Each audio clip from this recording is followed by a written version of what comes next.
Hey, good morning, everybody. What do you say? Happy Monday. It is Monday, March 3rd. So good to see you today. Hope you had a great weekend and are ready to jump into this new week with a very busy news day indeed. Well, yes, Oscar 2014 is behind us, the big ceremony last night. I'm sure you watched it all. Tough competition this year. But as expected, 12 Years a Slave walked away with the Best Picture award, Oscar, shall we say. For Best Director, it was Gravity, Alfonso Cuarón. Best Actor, Matthew McConaughey from Buyers Club, and the Best Actress, Cate Blanchett from Blue Jasmine. A big show, no real big surprises, but nonetheless, a lot of fun with Ellen DeGeneres as the MC. Meanwhile, on the news front, Vladimir Putin sending Russian troops into Crimea, seizing that part of the Ukraine and setting off an international crisis. Indeed, President Obama spent 90 minutes on the phone trying to talk Putin out of invading Crimea, to no avail. Secretary of State John Kerry is on his way to Kyiv, the capital of Ukraine, today to show support for the Ukraine. And he said before he left that all options are on the table. Do we really want to go to war against Russia? Is the Cold War back? Meanwhile, another great big snowstorm, they're calling it Titan, is hammering the northeast United States today. They say this is going to be the last storm of the season, Well, it had better be, because spring is only 18 days away by the calendar.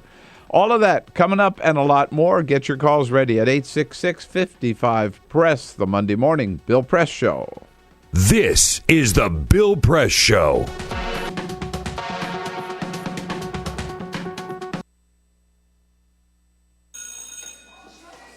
Don't look at me. Your hair's a bit frizzy today. Oh, you should pick that up. Oh, you're such a dork. Loser. Here, let me help you with that. Oops. Every day, kids witness bullying. Oh, look. Your crush is looking at you. Poor you. They want to help, but don't know how. See, no one here's gonna help you, because no one Teach your likes you. kids how to be more than a bystander. Visit stopbullying.gov. If you drive buzzed, it could cost you around $10,000. You'll face major legal fees, major fines, and steep insurance penalties. You could lose everything. Nothing kills a buzz like getting pulled over for buzz driving, because buzz driving is drunk driving. When some people struggle with their mortgage payments, they become frozen, petrified. Not knowing what to do, they do nothing. But the people who take action are far more likely to get the most positive outcome. Making home affordable is a free government program. Call now to talk one-on-one with a housing expert about the options that are right for you. Real help, real answers, right now. Here at the GED Pep Talk Center, we have pep talkers standing by to get you motivated for your GED diploma. Text the name Terry to 69222 for a sympathetic pep talk. You show people what you really are. Or for a gentle pep talk, text the name Deborah. You know you're going to make people very proud of you. And if that's not enough, text the name Danny for an extreme pep talk. Prove everyone wrong. Show them you're the boss. Get your GED pep talk and find free GED classes. Text the name of the person you want a pep talk from to 69222.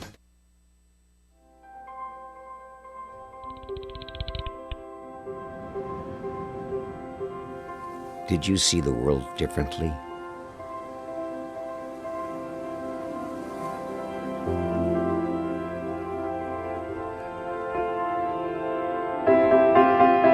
Did you celebrate the victory?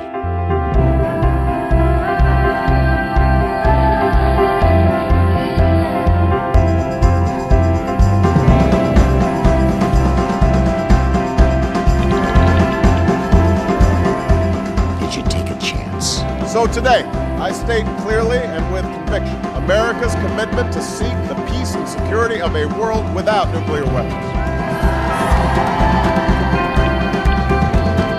Did you stand up against our greatest threat?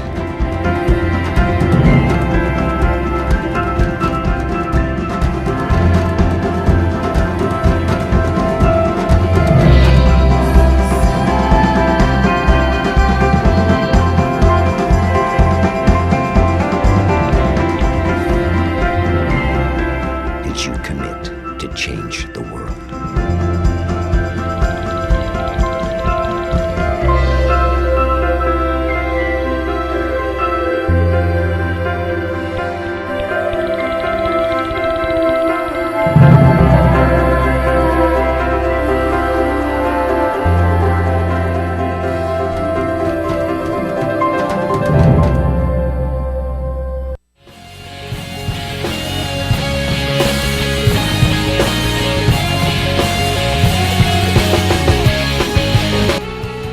Another snowstorm hammers the East Coast.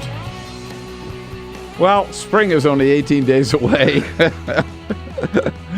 Good morning, everybody. What do you say? Great to see you this Monday morning.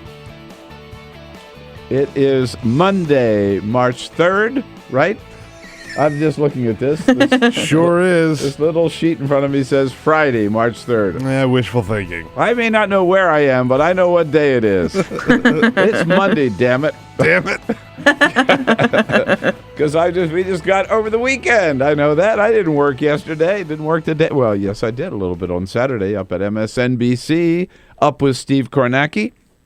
Had a lot of fun up there during the show with him. He's good. I like him. I like the show.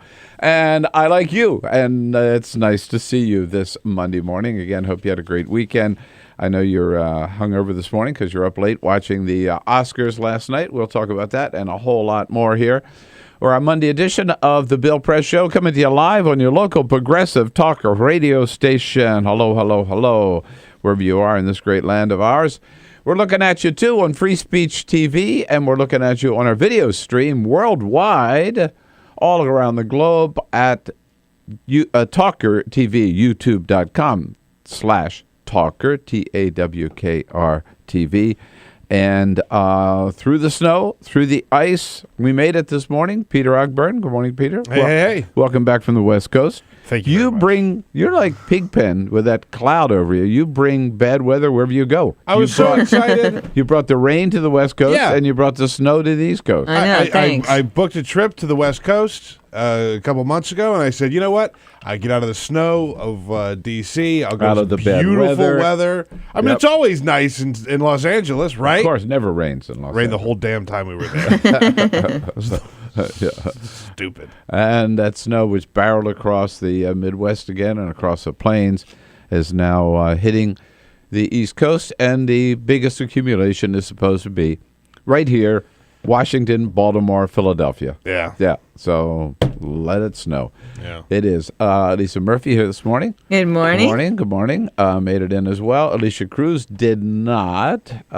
She has the longest commute of all, I think. But Cyprian Bolding is here. So we are on cameras, and we'll get your phone calls. We'll have somebody else come in to take your phone calls. We'll figure it all out. A surprise person, right? Yeah, you never know who you're going to talk to.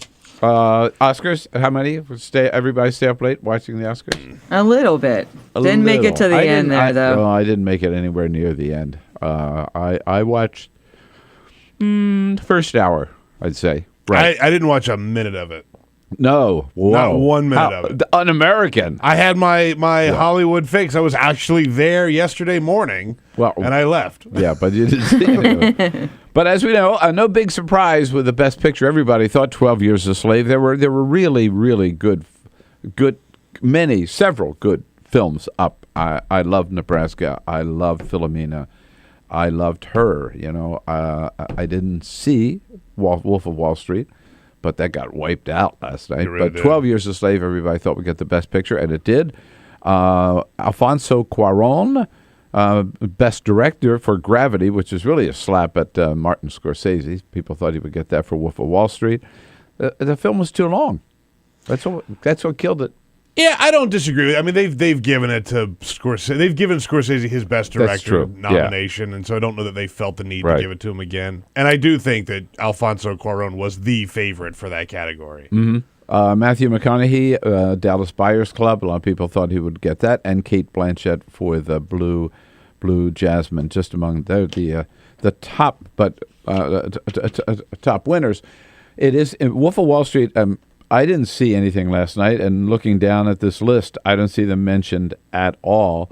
The same thing with the American Hustle, right? American Hustle, yeah, totally. Yeah, got shut out. So. There was a growing movement that everybody that I was watching talk about this, that might actually come away with Best Picture, because it had won so many Best Picture awards leading up to the Oscars that they were saying that was a real contender between that and 12 Years a Slave. Accepting for 12 Years a Slave was co-producer and director Steve McQueen.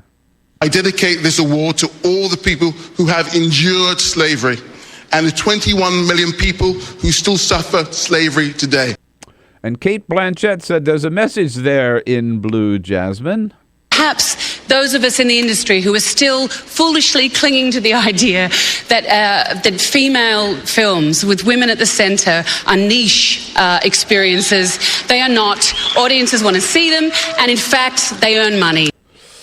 I hear that, but I don't know that anybody considers films about outstanding women to be just niche films. I think that... I think that went away a long time ago. And I do have to point out that Frozen did win as the best animated feature, and also Let It Go got the best song. So yeah. Glad I took the grandkids to see that out in Bend, Oregon. Very cultured children there. Right. Yeah. I don't think they appreciated it. But all right. So this morning, hot on the list of topics we need to touch on, continuing to talk about the Oscars. We're going to talk about pot. We're going to talk about politics. And we're going to talk about whether or not we are going to war. But first, this is the Full Court Press. A couple of other stories making news. You talked about Ellen DeGeneres hosting the Oscars last night. There was a big moment when she ordered. I didn't even mention her. Well, she hosted. We were talking about the Oscars. She was the host last night. One of the moments of the show that people remember so far talking about this morning is she ordered pizza for the entire audience. Turns out too large. She said maybe too large will cover it. Well, in Hollywood, that probably would cover it. She ordered from Big Mama's and Papa's Pizzeria, a local chain in Los Angeles, not far from where Hollywood was having its big ceremony last night. And a delivery man walked in and started delivering pizza. Turns out it was a real delivery man from the actual chain. There were people who weren't sure. They thought he was an actor. He was a real pizza delivery man. Showed up, delivered pizza to Brad Pitt, Jared Leto, handed out slices of pizza and plates. People sat there and ate it. A nice little touch. Otherwise, I thought Ellen DeGeneres was a little too low key for me. A little too pitchy, dog? No, a little too. Not pitchy enough. No, not pitchy. Memorial Day weekend is coming up, May 23rd, through May 24th. Disney has announced that they are going to go 24 hours at their theme parks on Memorial Day weekend. You go in and you can stay for 24 hours straight. You went to Disneyland too early. I went to apparently I did. I went to Disneyland. Great weather too during Memorial Day in California. Right. Yeah, right. So you could go, and they're doing it not only in their Disney parks in California, they're doing it in Florida as well. So you buy a ticket, you're there for 24 hours. 24 hours, imagine, man. And the rides keep going all night long. They keep going. And as you mentioned, snow on the way for the East Coast. D.C. expected to get the most. It's going from Boston all the way down past Richmond. New York expected to get 3 to 6 inches. Washington, D.C. area, they're saying could get anywhere between 6 to 12 inches. They're saying that while we're on the air right now, it's not snowing right this second. It's coming down very light, but once we get going, we could be seeing as much as 2 inches of snow per hour, which is a lot of snow. A lot of snow. Yeah. Well, I feel sorry for Carol. All that snow she's going to have to shovel. That's right. That's right. There you go. Yeah, well, maybe the Oscars are big news, but there could be some bigger news around. We could be at war by the end of the day. We may already be at war. This is unbelievable how fast this happened. I mean, this time last week, we were celebrating last weekend, right? We're celebrating the end of the Olympics in Russia. Today, we're talking about possible war with Russia. I mean, what the hell? How does this happen so fast? And look, that's where we start today with that question. Are we ready to go to war with Russia? Seriously, are we up for war with Russia? 866-55-PRESS, the toll-free number. Let's get it going here. Well, you know what happened over the weekend? I mean, first of all, this is just, I think, insane. I mean, think about it. Vladimir Putin spends $50 billion, right? He always wanted to get the Olympics. I mean, this has been a decades dream of his, get the Olympics in Russia, right? So he finally gets the okay for Sochi, of all places, cons people into thinking it's a winter resort, gets the Winter Olympics in Sochi, spends $50 billion to create this, very impressive celebration of Russian culture, Russian dance, Russian music, Russian theater, Russian literature, Russian sports figures, and presents that to the whole world and does a pretty good job. I mean, they put so many security guards in there, terrorists couldn't get anywhere close to it. Pickpockets couldn't. I mean, there were no security problems at all. The games came off beautifully. Russia looks great. Russia walks away with more medals than any other country. So it really was good for the homeland, if you will. $50 billion, and a week later, he's suddenly the pariah again, and Russia is the evil empire again, because what does he do? He shuts down the Olympics, goes back to Moscow, and invades the Ukraine.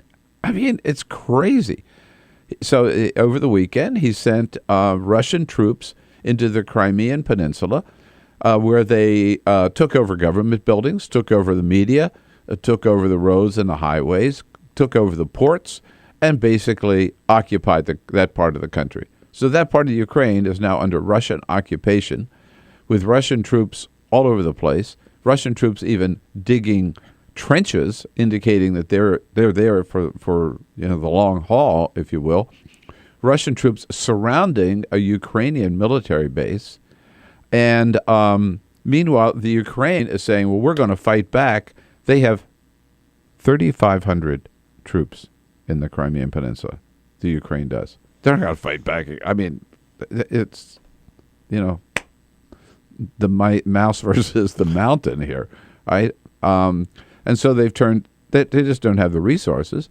They've turned to the new government of the Ukraine, but they have mobilized all their troops, but that's all they have in the Crimean Peninsula. So they've turned to the West for help. And right now, the United States and the West, we hear nothing but outrage and efforts to do everything we can short of war to try to fix the situation there.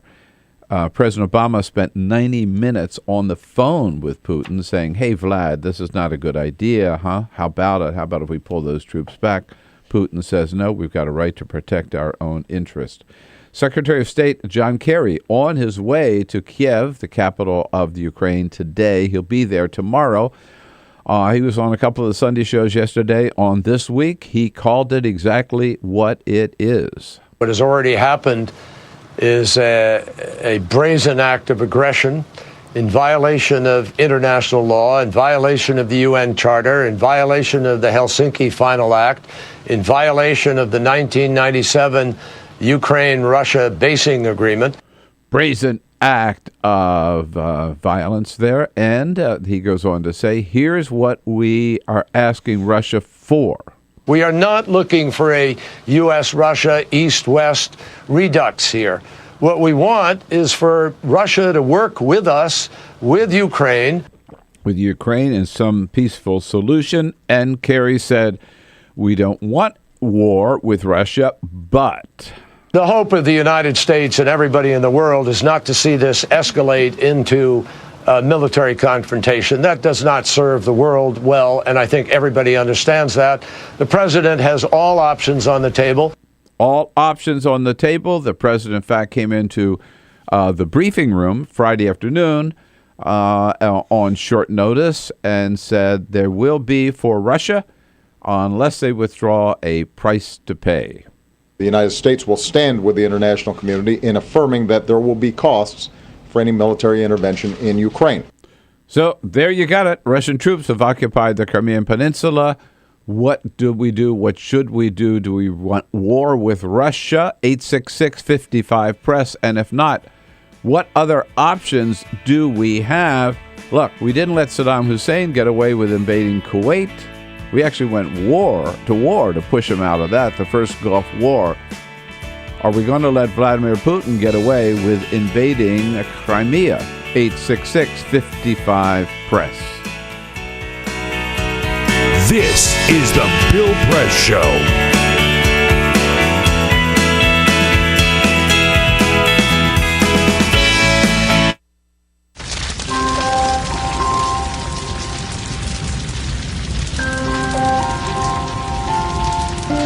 A single ember that escapes from a wildfire can travel more than a mile.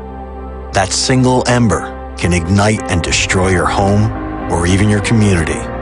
You can't control where that ember will land, only what happens when it does. Get Fire Adapted now at fireadapted.org. Columbine, Virginia Tech, Tucson, Aurora. Fort Hood. Oak Creek. Newtown. Newtown. Newtown. Newtown. How many more? How many more? How many more colleges? How many more classrooms? How many more movie theaters? How many more houses of faith? How many more shopping malls? How many more street corners? How many more? How many more? Enough. Enough. Enough. Enough. Demand a plan. Right now. As a mom. As a dad. As a friend. As a husband. As a wife. As an American. As an American. As an American. As a human being.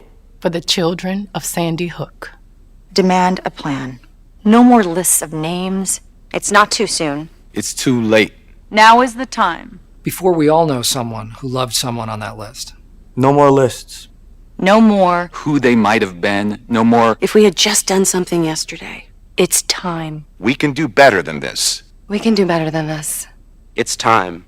It's time. It's time for our leaders to act. Demand a plan. Right now. Right now.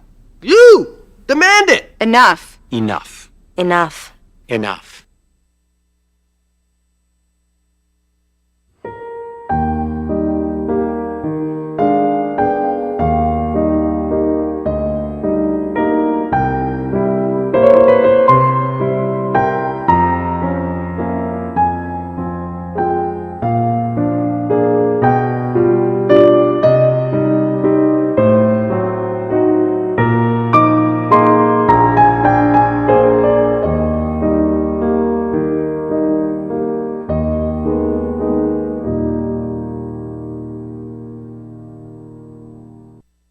None of us would want to be told we can't marry the person we love. As Americans, we believe in freedom. That's what I fought for as a Marine, and that's what we believe in as Republicans. Freedom means freedom for everyone. I didn't used to understand the importance of same-sex marriage, but after learning my brother was gay, I wanted the same rights for him. He was the best man at my wedding, and I want to be the best man at his. It's only fair that Calvin should have the freedom to marry the person he loves, too. It's time for marriage.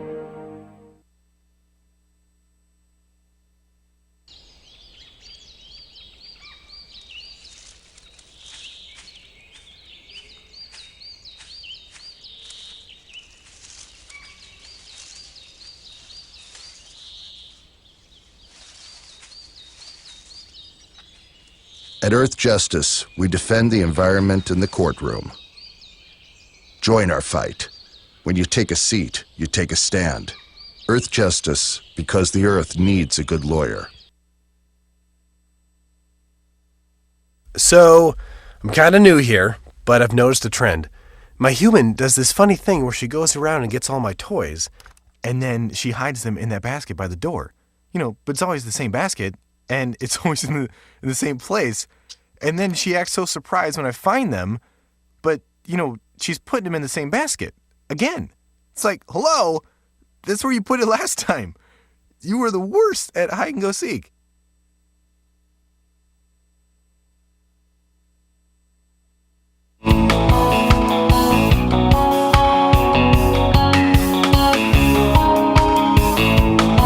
Seen on Free Speech TV and online on TawkrTV. This is the Bill Press Show. Here we go, 25 minutes after the hour with a world crisis on our hands. And very suddenly, by the way, as we've seen it happen, but we're now in a situation where Russia has occupied part of the Ukraine, and the West is united in condemning it, but uncertain as to what we should do. Do we really want to go to war in the Ukraine? Peter, some comments there before we move on. Remember, we are tweeting at BP Show, at BP Show on Twitter. Find us there. Follow along. Lots of good stuff there all throughout the day. On the conflict in Russia, and should we get involved, Mama for Obama says, we always say that all options are on the table. Don't get crazy. Don't look too much into this, is what she's saying to that comment. Stephen Haley says, we support Ukraine with weapons and supplies and let Putin use up his blood and treasure to destroy his own economy. And John Johns on Twitter says, it's not our business. We're broke. Remember that? Yeah. If you have a comment, find us on Twitter at BP Show. I think that's probably reflects what most Americans think today, right? That there's no appetite for war, certainly not against Russia. I mean, we're talking World War III if we go, if we're at war with Russia. I mean, that's a big freaking country. We just saw that with the Olympics, and they got a lot of troops and they got a lot of weapons and they've got nukes. I thought it was very interesting. But at the same time, what do, right? Yeah, you're right. Exactly. I thought it was very interesting when we were talking to possible military action in Syria, and to see how many people were against any kind of military involvement in a situation that, you could make an argument could have used some military involvement. There are some. You're right. There's some already some steps that are being taken. We and the United Kingdom and a few other countries have all, and Germany and anybody else involved in the G8. There's a G8 summit coming up in Sochi. We've already said we're out of that. Canceled plans for that.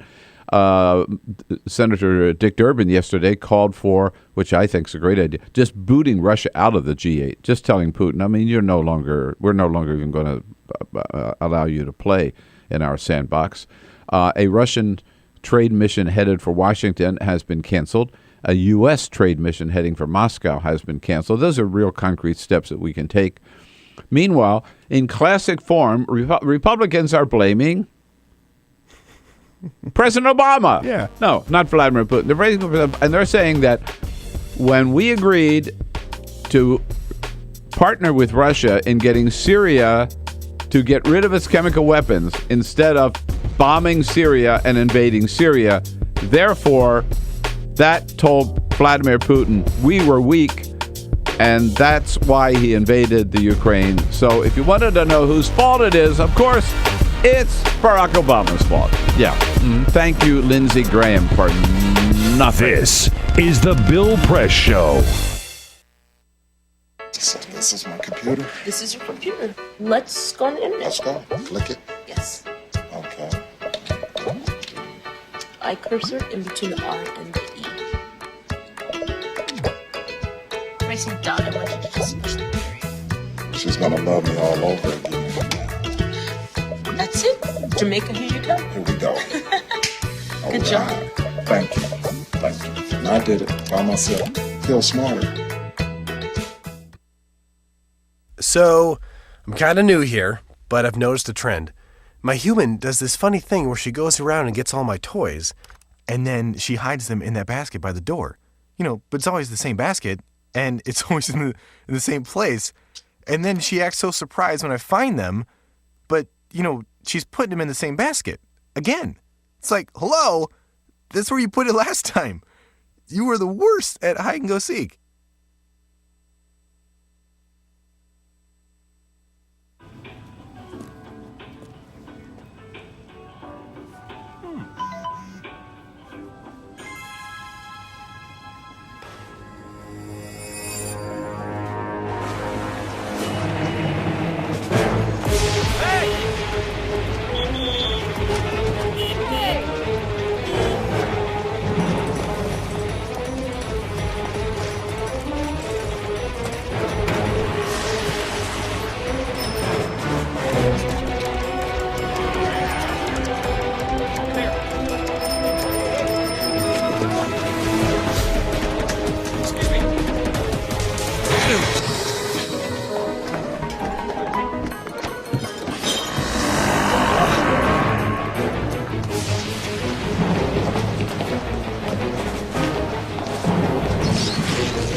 So, same time next week? Well, of course. Put away a few bucks, feel like $1 million. For free tips to help you save, go to Feed the Pig.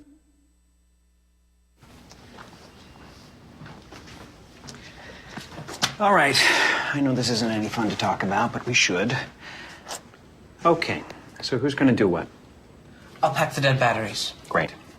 I'll only put what I don't need into a duffel bag. Perfect. That's totally unhelpful. No problem. Meanwhile, I will try to comfort everyone by speaking in a calm voice. And I'll try to get the generator going without any gas. Oh, let's not forget the cell phones, which probably won't work. Right. And who is going to handle supplies? I can forget to do a list for us. Thanks, pal. Well, I think we couldn't be any less prepared. I'm proud of you guys. Talk to your kids about who to call, where to meet, what to pack. Visit ready.gov/kids for tips and information. Hey, thanks for stopping by. You know, I followed your character since the first episode. I'm a big fan, big fan. Thank you. And listen, your storyline, it makes for incredible TV drama. Thing is, your drug use is very adult content. Too adult for the kids. So I'm gonna have to block you. Oh, man. Yeah. Well, have a good one. You're a nice lady.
Thirty-four minutes after the hour, Monday morning, March 3rd. Here we go. We've been talking about, the real possibility of some military activity, of war with Russia.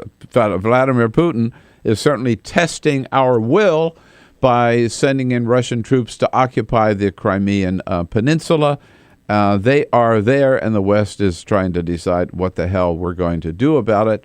As far as the United States is concerned, President Obama and Secretary of State John Kerry, who's been doing an excellent job, by the way, I think he's really stepped up to the plate, have said, look, all options are on the table, and John Kerry is on his way to Kiev this evening to show our support for the Ukrainian people. Peter, some comments? Yep, we are on Twitter at BP Show, where Jessica says, it's hard to imagine sending our troops who are getting a break after years of conflict back to the grindstone. Very good point. Tracy Burridge. I just can't see it. Yeah, I don't disagree. Tracy Burridge says, the last time we assisted in a conflict with Russia, we inadvertently helped create the Taliban. So Taliban was born out of that thing there. And NC Nomad says, hey, Bill, we aren't going to go to war with Russia. Putin's just going after pipelines, something we do all the time. You can join that conversation we're having on Twitter at BP Show. Just follow us there. Yeah, and the thing that really does go on me about this is, and it used to be, remember, whenever there was some kind of an international crisis, everybody would rally behind the president and say, okay, we're all Americans now. We're not Republicans and Democrats. That's no longer the case with this gang on Capitol Hill today. So right away yesterday, some Republicans, led by Lindsey Graham, we know he's running for re-election down in South Carolina, so he has to look tough. Lindsey Graham came out and blamed the whole thing on Obama. Just said that Vladimir Putin did this because he knows that President Obama is weak and will not do anything. And again, he says that this is because we didn't go to war against Syria. And if we had only bombed Syria the way he and John McCain wanted to do, then Vladimir Putin would not have invaded the Ukraine. Are these guys, I wonder, are they Americans first or Republicans first? You know, you got to wonder. And it's gotten to the point where Lindsey Graham blaming everything on President Obama, he just doesn't have any credibility left anymore. I think the president was blindsided the way everybody was blindsided. I mean, a week ago, we're in Russia taking part in the Olympics, right? Yeah. And Putin is spending, again, $50 billion to build up his country as this new wonderful open society, right, where they could host the world's Olympics and celebrate all their culture and everything. And then a week later turns around and says it's still the same old,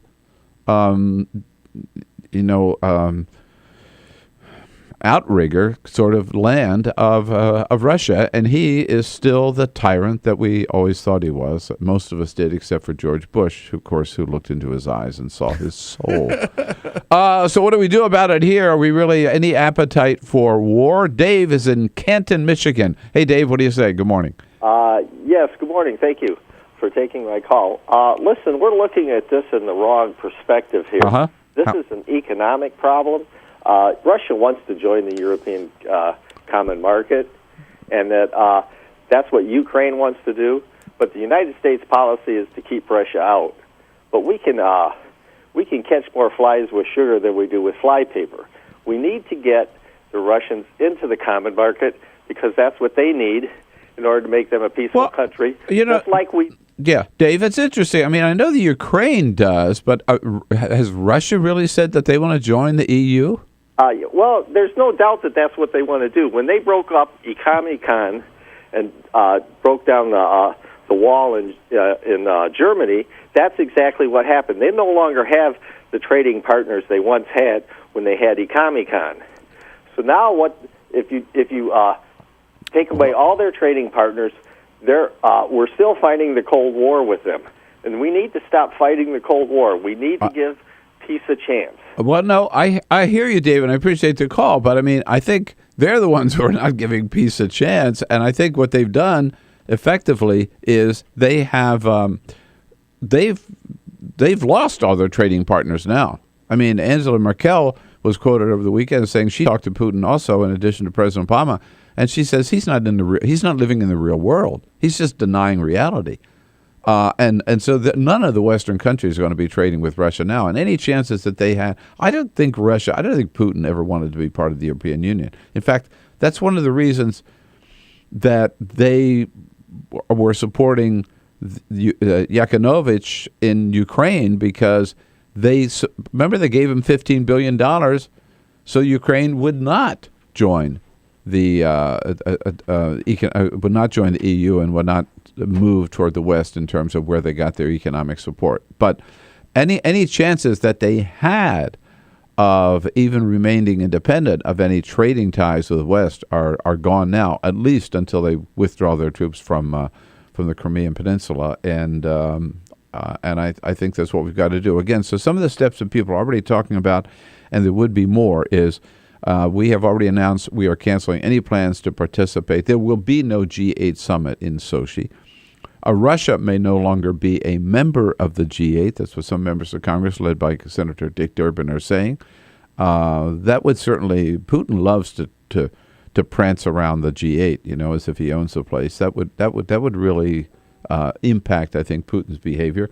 And then there are at least two trade missions: one U.S. trade mission to Moscow and one of Russian here dealing with energy issues to the United States. Both of those have been canceled. And that there will be more steps taken, diplomatic steps, trade steps, short of war, and I don't think anybody foresees any military action. But as the White House always says, that option is on the table. It's been on the table in Syria for the last 3 years, and we haven't used it there. Let's jump out to the West Coast in Visalia, California.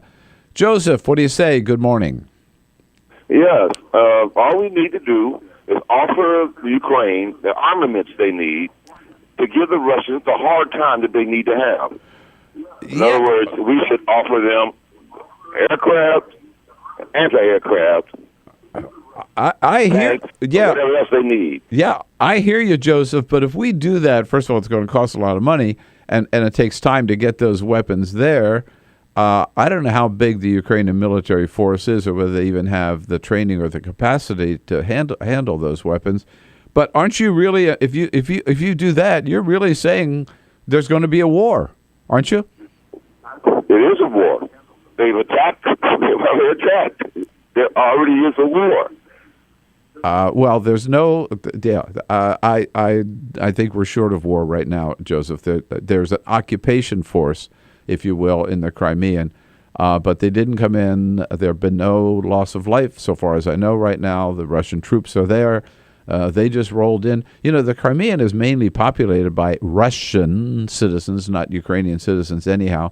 It's long been considered, through all the years of the Soviet Union, of course, a Russian resort, Russian vacation land. There's a big Russian naval base there. So they didn't meet a lot of resistance coming in. We are not at war now. But if we send, if you will, heavy, I was starting to say weapons of mass destruction. That's not what we're talking about. But heavy military equipment to the Ukraine and arm the Ukraine, assuming they've got the forces. If not, we're going to have to send our forces to do it. Then there definitely would be a war. I don't think the American people are ready for that.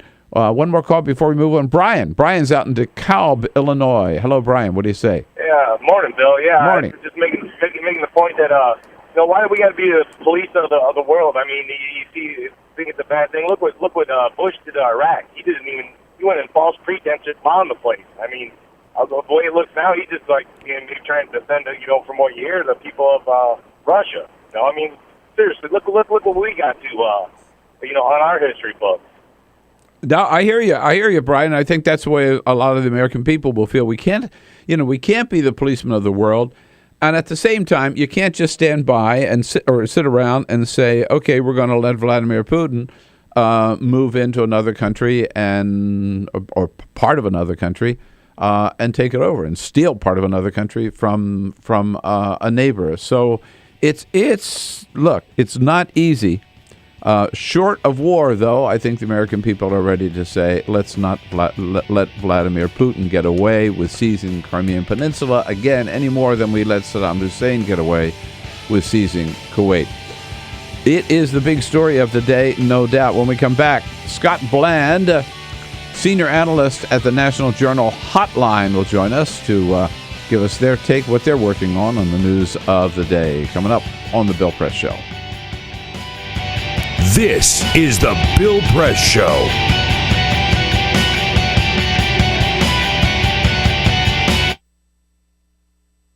It is possible to read the history of this country as one long struggle to extend the liberties established in our Constitution to everyone in America. In other words, who, according to our laws and culture, gets to be considered a person? The law creates legal personhood, and movements create law and change culture. So, how have the courts passed laws to shape our culture? That history goes way back before Citizens United. 1819, Dartmouth College versus Woodward, Supreme Court case, turned a corporate charter from a government-granted charter to a contract. This ruling gave corporations standing within the Constitution. 1886, Santa Clara County versus Southern Pacific Railroad. Though the court did not rule on corporate personhood, the decision was subsequently cited as a precedent to hold that a private corporation is entitled to the same 14th Amendment rights of due process and equal protection as human beings.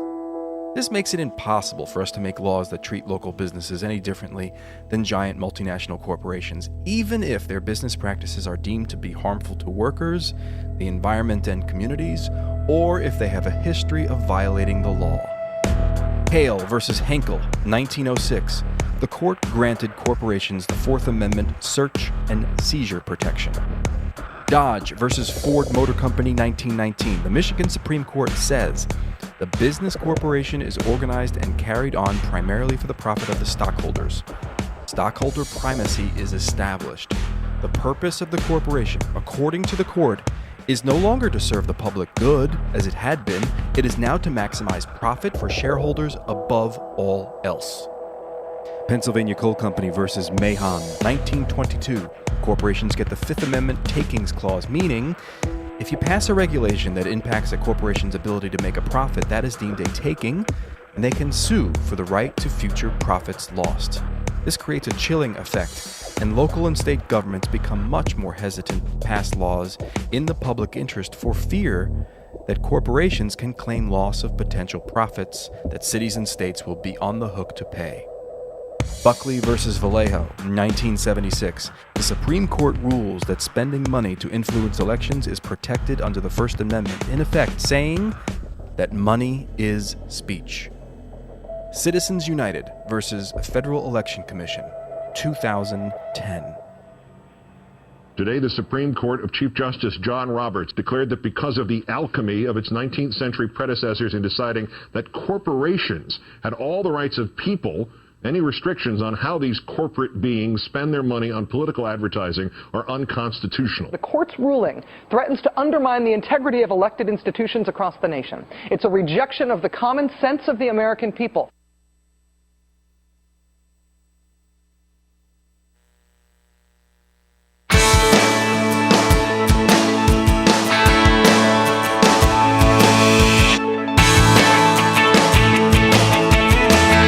On your radio, on TV, and online. This is The Bill Press Show. One of the best sources of keeping up to date on what's going on here in our nation's capital. And in fact, with politics around the nation, the Hotline, published by the National Journal at nationaljournal.com. Senior analyst for the Hotline, Scott Bland, joining us on our newsline this morning. Hello, Scott. Good to have you with us. Thanks for having me. I'm glad you made it through the snow, Scott. I'm glad you. Looks like, have we heard yet? Is the federal government shut down today? Well, I'm not sure about the federal government. My wife's a school teacher, and they've got today off. And the House has postponed its legislative session for the day, and the buses are shut down. And so, we're generally in our regular state of panic here. Yeah, no, I think we are. Elisa here is saying this. It looks like the federal government has announced it. Yeah, they actually made the call last night. Yeah. I thought it was pretty early in the afternoon when Metro announced they were not going to run any buses this morning, which I found. We just can't handle the snow. People in Chicago look at us and say, what weaknesses, what weak-kneed people we are. Scott, the president, I want to talk to you about some of the politics around the country today in these midterm elections. But first, president's got a real problem on his hands with Ukraine, right? Yeah, sure. Look, I'm going to lead off with a disclaimer that I, like most political reporters here, am not a Ukraine expert or much of a foreign policy expert, but National Journal has very smart people writing about this. And one of the big takeaways from this is that my colleague Michael Hirsch has taken is that the U.S. was never, no matter who was president, no matter what else was going on in the world, the U.S. Was never going to send troops to Ukraine, and Russia knows that. And that not only does that tie our hands right now, that kind of working backwards from there, you can see how this happens, whether or not the president and his team have misjudged Putin, just like the last president and his team may have misjudged Putin. There's a limited range of options available on the table. Which is why. Right. I'm sure if George W. Bush were in the White House today, he would not be sending troops to Russia, right? I mean, it's just like they didn't send troops to Georgia. Yeah, exactly. What just stuns me is how Putin spent so much money, right, $50 billion on the Olympics, and basically kind of brought Russia back, and everybody's got a feel-good it's a feel-good mood about him and Russia, and then a week later he invades Crimea, right? It's just it destroys all of that goodwill. Right. So let's talk about back here at home, Wisconsin and Florida. I've been on a roll here, on a tear, trying to get people to pay more attention to what's happening in the midterm elections and stop worrying about 2016. So I'm glad you have been too. Very important governor's races in both Wisconsin and Florida. All right. Oh, absolutely. So Wisconsin, I find particularly interesting because, again, while everyone's paying attention to 2016, and Governor Scott Walker in Wisconsin, is considered by many to have a decent shot at the Republican nomination, he's really the only major 2016 contender who still has a tough re-election to navigate in 2014. For each of the past few presidential elections, there have been, touted potential presidential candidates who didn't end up making it to the presidential election, with Senator George Allen of Virginia in 2006 being the most high-profile recent example, losing his re-election, knocking him out of contention for that. And so Walker, even though he has fairly strong numbers for a governor right now, the fact is that Wisconsin is still too closely divided for him to ever be safe. And so his re-election really bears watching. So does he have a primary challenge, or it's the Democratic candidate that's his problem? It's a Democratic candidate who's his problem. So it looks like he's going to be running against Mary Burke, who is a Trek bicycle executive, wealthy in her own right, but has also proven to be a decent fundraiser so far. So it seems like she's going to have the money to kind of push a message against him. Democrats are talking about, trying to expand the portfolio of attacks against Walker outside of what they did in the 2012 recalls, which they think didn't really work so well. Right. And quickly, let's look at Florida with Rick Scott up for re-election, and Charlie Crist looks like will be the Democratic nominee, correct? Indeed. So the more things change, the more they stay the same. Yeah, so exactly. Charlie Crist is back. He's a Democrat now, and he also has a pretty clear path to November. And so he and Scott are and kind of on this collision course. It's going to be extremely expensive, and Republicans are already hitting Crist for kind of wholly making himself over the last 4 years. And Democrats are on attack against what Scott has been up to as governor over the past 4 years. They're two of the biggest races among many in this midterm. And Scott, sorry, but we just ran out of time here, so we got to run. But thank you so much. Good to have you with us, and we'll talk to you again next week. Thanks, Scott. Of course, absolutely. Scott Bland, senior analyst with the National Journal. This is the Bill Press Show.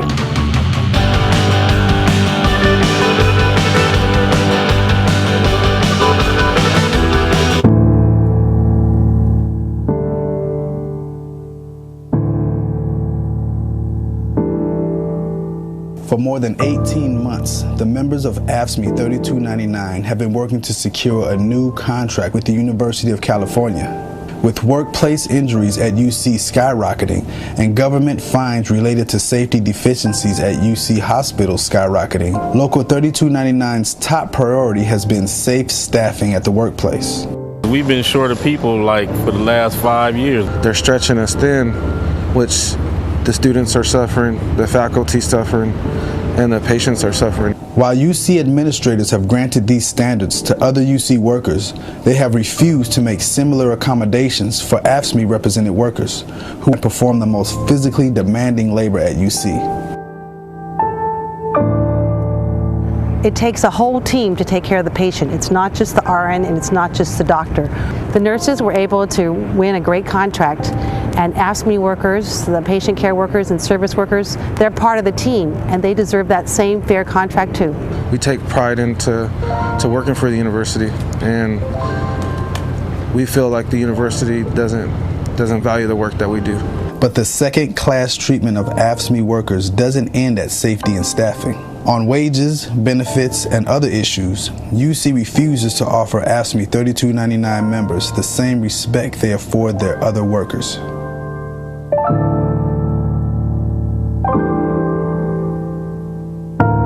I have 3 jobs because what the university pays me is just not enough to make a living for my family and myself. 99% of service workers in the UC system make so little money that they're eligible for at least some form of public assistance.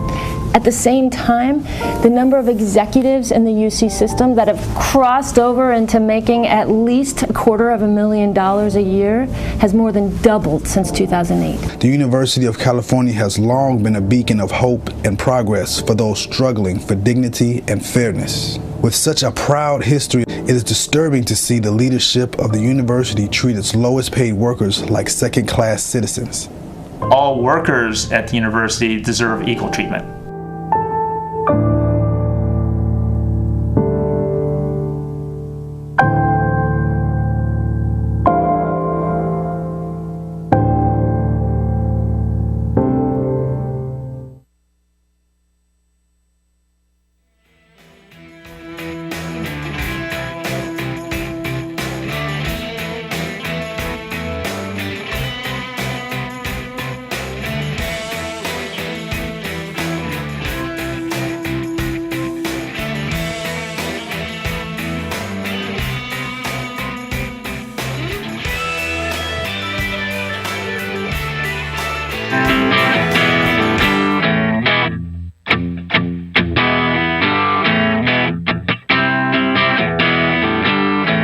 This is the Bill Press Show. In the next hour, we will talk movies and we'll talk weather. Peter? Not a good day for potheads yesterday. Oh. On Meet the Press, David Gregory had Governor of California Jerry Brown on and asked him about legalizing marijuana in California. And Jerry Brown said that, quote, potheads might not be able to stay alert for all 24 hours of the day, and we have to stay alert. We have to stay competitive. What Jerry Brown doesn't realize, maybe, is when he was governor the first time, there were several potheads who worked for him and did a damn good job. And I was one of them. This is the Bill Press Show.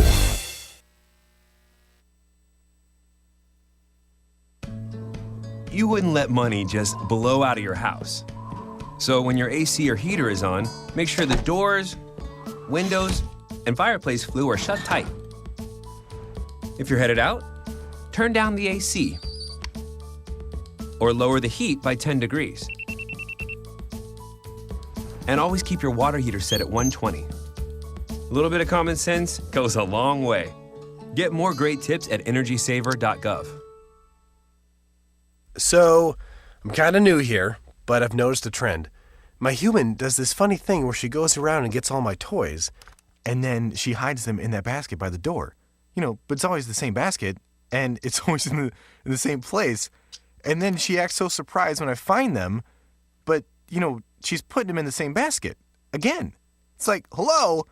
That's where you put it last time. You were the worst at hide and go seek.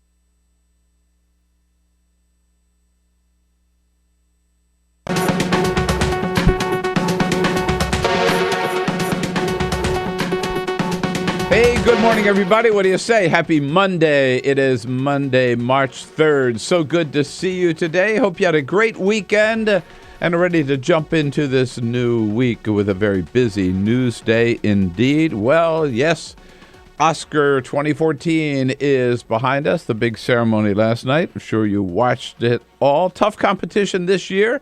But as expected, 12 Years a Slave walked away with the Best Picture award, Oscar, shall we say. For Best Director, it was Gravity, Alfonso Cuarón. Best Actor, Matthew McConaughey from Buyers Club, and the Best Actress, Cate Blanchett from Blue Jasmine. A big show, no real big surprises, but nonetheless, a lot of fun with Ellen DeGeneres as the MC. Meanwhile, on the news front, Vladimir Putin sending Russian troops into Crimea, seizing that part of the Ukraine and setting off an international crisis. Indeed, President Obama spent 90 minutes on the phone trying to talk Putin out of invading Crimea to no avail. Secretary of State John Kerry is on his way to Kyiv, the capital of Ukraine, today to show support for the Ukraine. And he said before he left that all options are on the table. Do we really want to go to war against Russia? Is the Cold War back? Meanwhile, another great big snowstorm, they're calling it Titan, is hammering the northeast United States today. They say this is going to be the last storm of the season. Well, it had better be, because spring is only 18 days away by the calendar. All of that coming up and a lot more. Get your calls ready at 866-55-PRESS, the Monday morning Bill Press Show. This is the Bill Press Show.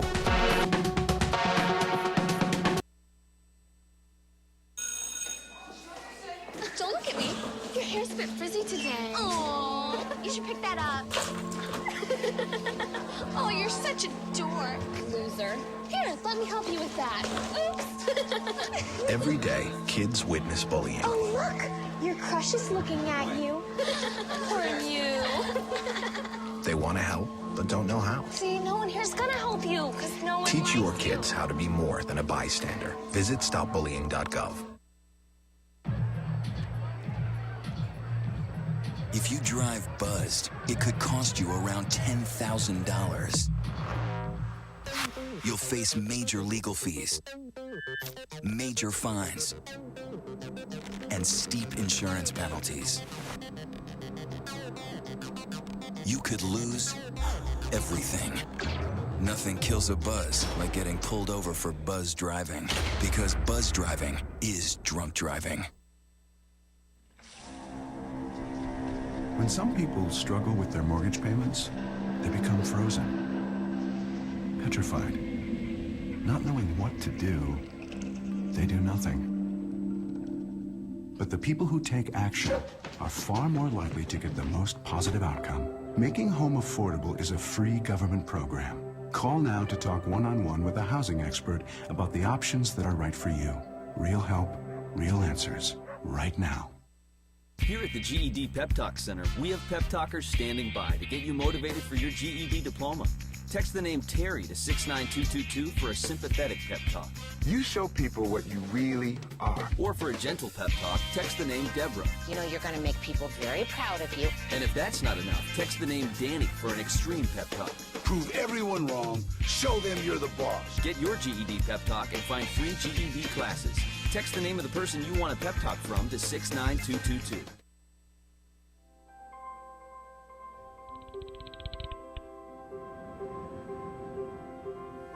Did you see the world differently?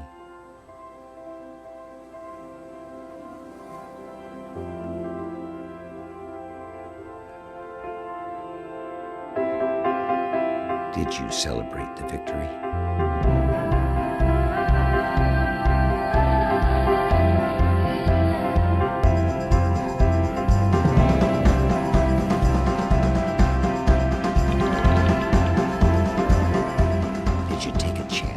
So today, I state clearly and with conviction America's commitment to seek the peace and security of a world without nuclear weapons. Did you stand up against our greatest threat?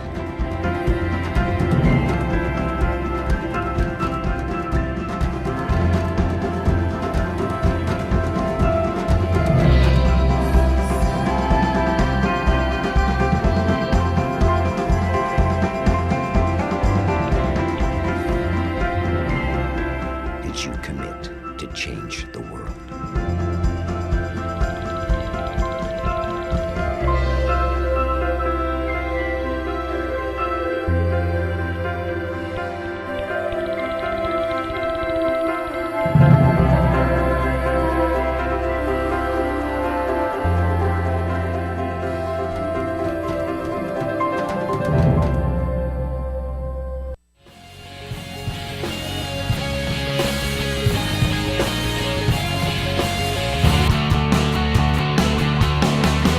Broadcasting around the nation, on your radio, on your TV, and online.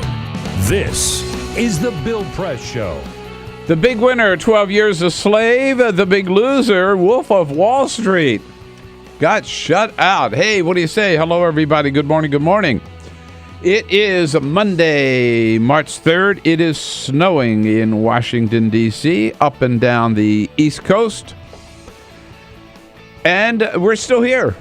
Open for business, the Bill Press Show this Monday morning. Good to see you. I hope you had a great weekend and are ready to jump in with us and tackle the big stories of the day. Coming to you live from our nation's capital, where, of course, the federal government is shut down. The buses aren't running. The only people working today are this gang right here at the Bill Press Show. They and the Weather Service. They're out there working today. Good to see you again, and we look forward to hearing from you on the news of the day at 866-55-PRESS. We're coming to you live on your local progressive talk radio station all across this great land of ours, wherever you happen to be in this great country. We're there for you on the radio and on Free Speech TV and worldwide on our video stream at TawkrTV, youtube.com/Tawker, Tawkr TV. Almost the entire team here this morning. Peter Ogburn and Lisa Murphy. Good morning, guys. Good morning. Peter, welcome back from the West Coast. Thank you, sir. And Alicia Cruz, she's caught in the worst commute of all, so not making it today, but Cyprian Bolding also had a long commute. He's here, got the video cameras going, and everything looking good. Yes, indeed. A little hungover from watching the Oscars last night.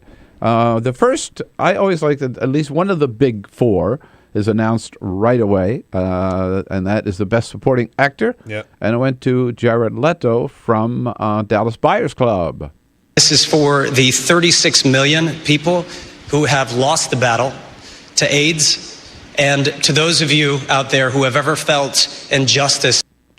Boy, he's got hair, man. That guy. I was wondering it was his real hair, but it's like He looked like Jesus Christ. I know. With the hair down to his shoulders. Down to his shoulders, down to his waist. Yeah. I think it looked like it. And the most original screenplay, and I really did enjoy this movie, and I thought the screenplay was terrific, for her, Spike Jonze. We're just at this point in history, and we're 13 billion years into this universe, and there's many more billion years after this, so who knows? Who knows? We could all fall in love with our computer. I really do like Siri, so it's becoming a problem. There it is. Yeah. So we've got a lot on our plate today. War, possible war, politics, movies, and weather. We'll start with the weather, but first, this is the Full Court Press. We'll pick it up with a couple of other Oscar winners last night. Best Picture went to 12 Years a Slave. That split the big award with Director. Direction went to Alfonso Cuarón. Usually it's Director and Best Picture get the same. But Alfonso Cuarón for Gravity got Best Director. Matthew McConaughey, Best Actor, Dallas Buyers Club. Actress, Cate Blanchett for Blue Jasmine. We mentioned Jared Leto for Supporting Actor. And Supporting Actress, Lupita Nyong'o for 12 Years a Slave. A big night there for Hollywood. I was surprised that the guy from Captain Phillips didn't get the... I watched Captain Phillips on the plane. Yeah. Which was a good movie. He says, "I'm the captain now." He was phenomenal. He really was. He was phenomenal. And by the way, was not an actor. He was like a cab driver or something. Right. And he applied for this film, and he ended up having a lead. He was amazing. Yeah, was really absolutely. Good. But I'll tell you what's amazing out there now. We just looked out the window at the snow. It is pretty heavy here, It's right? coming down. Yeah. It's coming down. I'm sorry, I cut you off. You had more to do. I wasn't sure what was going on. All right, go ahead. I mean, if you want to go, okay. All right, just another quick. We'll do a couple quick stories. Over the weekend, Tim Cook was addressing a shareholders meeting, and he had a question and answer session, and he got a question from some conservative investors. They were responding to calls from the National Center for Public Policy Research, a conservative think tank, wondering about Apple and their sort of more liberal leanings on climate change and same-sex. And Tim Cook said, "We want to leave the world a better place than we found it. If you're worried about return on investment with this stock, you should get out of it." Wow. In other words, if you're worried about things other than, we're going to do what we think is right socially, not so much worried about the business side of it. So And if you don't like it, get out. Get the hell out. All right. And in California, one man named by the name of Webster Lucas ordered a double cheeseburger and only got one napkin with his burger. He was so upset, he went back and he asked for more napkins. And the manager said, "You people always want to get more stuff for free." The man, Webster Lucas, is a black man. The McDonald's manager, not a black man. So Webster Lucas is now suing for $1.5 million because he was only given one napkin and then referred to as "you people." Maybe not the best customer service at McDonald's. So. Yeah, I think that McDonald's manager may be looking for a job. Yeah. All right, now, can I say how bad it's snowing outside? Well, I don't have to say it myself. We'll just ask Jason Samenow. Been with us before. Good to have him back. Good to have you back, Jason, with the Capital Weather Gang here in Washington, D.C. Jason, so how bad is it? It's pretty bad out there. We've got generally about 1 to 2 inches so far around the D.C. area. It's snowing lightly to moderately. The heaviest stuff is actually D.C. southern suburbs, so southern Fairfax County, Prince William County. Mm-hmm. And that's where we're expecting the heaviest snow today, up to 7 inches or so in that area. And in the city, what do you, how you know? I think 5 to 7. I think 5 to 7 inches. 5 or 6 inches, I think, is a pretty good bet. I mean, we're going to see the snow continue steadily here through midday, early afternoon, and so it's a powdery snow. Temperatures are falling into the 20s, so it'll stack up pretty well. And I think it's just the timing coming here right at the heart of the typical morning commute. Of course, we don't have one today with everything shut down, but I think that's really why everything shut down was because of the timing of this. It's just and how big is this storm up and down the East Coast? It's a big storm. I mean, it's more focused in the Mid-Atlantic back into Kentucky and Tennessee. We've got about 90 million people under winter storm warnings right now, so it's affected a lot of people, but it's not quite yet up the coast, up to New York City and Boston. They're going to stay on the north end of the storm, so they may just see flurries of even that there. But basically, Philly, D.C., Richmond. Wow, Philly, Boston, Baltimore, D.C., Richmond, huh? That's unusual. Is this late in the season for a storm this big? That's. I mean, it's March, for God's sake. Yeah. Right. I mean, we've got enough for the snow into late March here in D.C. I mean, it's rare. It gets increasingly rare after about the end of February to get significant snowstorms, but we get them. I mean, we've probably had about 10 to a dozen storms over the course of time of at least 6 inches in March. So, this happens, especially in the early part of the month. It can be a very volatile month. You can go from snow one day to 70 the next. In fact, yesterday morning it was balmy out, and now we're falling through the 20s. Right. That's what I wanted to ask about was the temperature. I mean, it's been up and down. That's a problem. Yeah, really. I mean, like yesterday, as you said, it was balmy, but we went out with just a light jacket on yesterday, and then the weather and the temperature kept dropping and dropping. But we've seen that pattern, Jason, of in the teens and then up in the 40s. Yeah, it's been a volatile winter. Of course, we've averaged out on the cold side with all these major Arctic outbreaks, the intrusion of the polar vortex. So the cold has won out in the end. We've had these temporary spikes, and that's what will tend to happen. Before you get a big cold front come through, the temperature will spike up for maybe a day or so, and then temperatures will crash back down. And that's the pattern we've been in. It looks like we're going to be in a pattern like that into March. Of course, as we go through March, the average temperatures rise, so the intensity of the cold blasts we get won't be as strong as they have been, but it still looks like it's going to be a slow onset of spring for warm weather lovers. So, unfortunately, we're not looking at any sustained warmth in the near future. Right. Now, when you talk about spring in Washington, D.C., you're talking about cherry blossoms. And what I hear people keep asking about is, for the last few years, the cherry blossoms have come early. So by the time we have the Cherry Blossom Festival, they're like almost come and gone, right? But right. Yeah. So that was 2 years ago. I think we had our third early bloom on record. But this year they might actually be late, right? That's possible. The best predictor for the cherry blossom bloom is March temperature. So if we end up being colder than average, they would tend to bloom on the later side. So maybe into the second week of April or something like that. So that's something to keep an eye on. Yeah, they might actually come on time or something.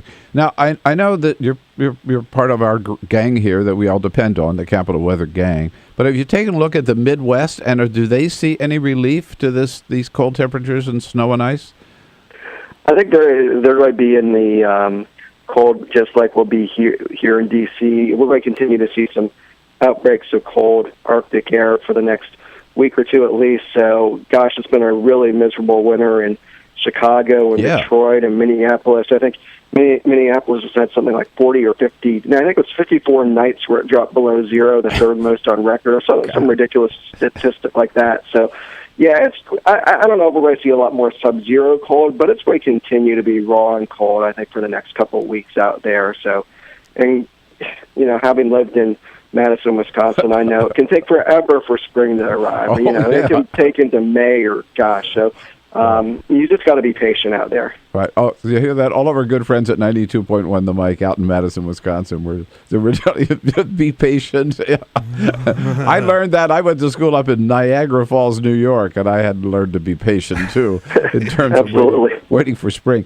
And finally, Jason, the pattern, we sort of talked about this a little bit, but that we've had here, like last week, it snowed twice, right? Right. And it snowed in the morning, and it was sunny in the afternoon, and the snow disappeared. Then the temperature came up the next day. Then it went down. It snowed in the morning, and then it was sunny in the afternoon, and the snow disappeared. Is this snow that we're in now, is this going to stay around for a while? What's it look like? Well, the sun gets pretty strong in March, so if you get a little bit of sun, that'll melt the snow pretty quickly. Now having said that, temperatures tomorrow here in D.C., probably only highs in the 20s, and we're going to stay only in the 30s and 40s for the balance of the week in terms of high temperature. So it'll be a slow melt. But, yeah, as soon as we get some sun, we get temperatures above freezing, it will put a pretty big dent in whatever snow we get today. So on the one hand... Is that going to be like tomorrow or Wednesday, or when the temperature's going to get back up?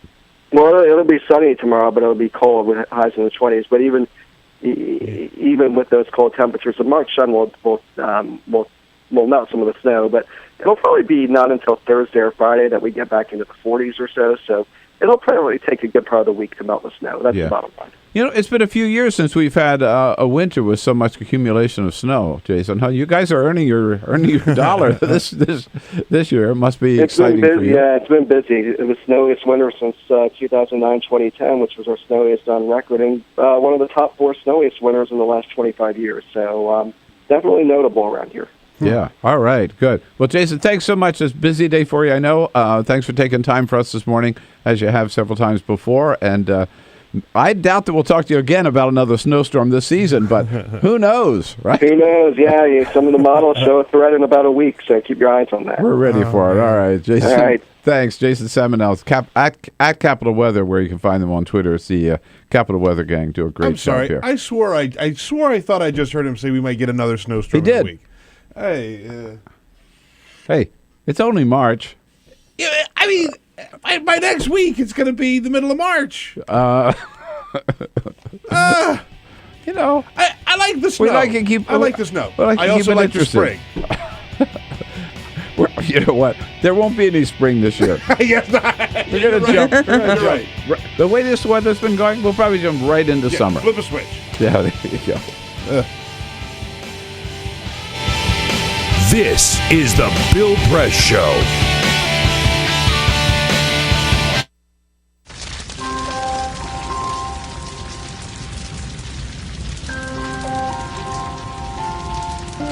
A single ember that escapes from a wildfire can travel more than a mile. That single ember can ignite and destroy your home or even your community. You can't control where that ember will land, only what happens when it does. Get Fire Adapted now at fireadapted.org. Columbine, Virginia Tech, Tucson, Aurora, Fort Hood, Oak Creek, Newtown. Newtown, Newtown. Newtown. How many more? How many more? How many more colleges? How many more classrooms? How many more movie theaters? How many more houses of faith? How many more shopping malls? How many more street corners? How many more? How many more? Enough. Enough. Enough. Enough. Demand a plan. Right now. As a mom. As a dad. As a friend. As a husband. As a wife. As an American. As an American. As an American. As a human being. For the children of Sandy Hook. Demand a plan. No more lists of names. It's not too soon. It's too late. Now is the time. Before we all know someone who loved someone on that list. No more lists. No more. Who they might have been. No more. If we had just done something yesterday. It's time. We can do better than this. We can do better than this. It's time. It's time. It's time for our leaders to act. Demand a plan. Right now. Right now. You! Demand it! Enough. Enough. Enough. Enough.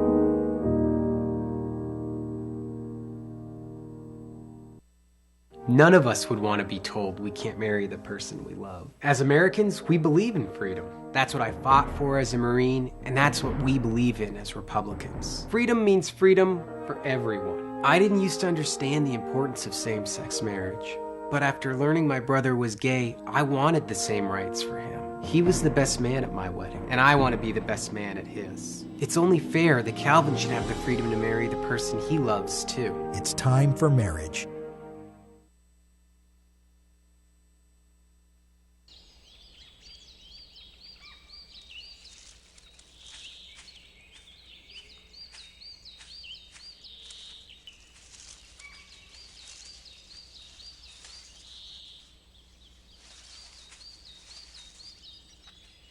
At Earth Justice, we defend the environment in the courtroom. Join our fight. When you take a seat, you take a stand. Earth Justice, because the Earth needs a good lawyer. So, I'm kind of new here, but I've noticed a trend. My human does this funny thing where she goes around and gets all my toys, and then she hides them in that basket by the door. But it's always the same basket, and it's always in the same place. And then she acts so surprised when I find them, but, she's putting them in the same basket. Again. It's like, hello, that's where you put it last time. You were the worst at hide and go seek.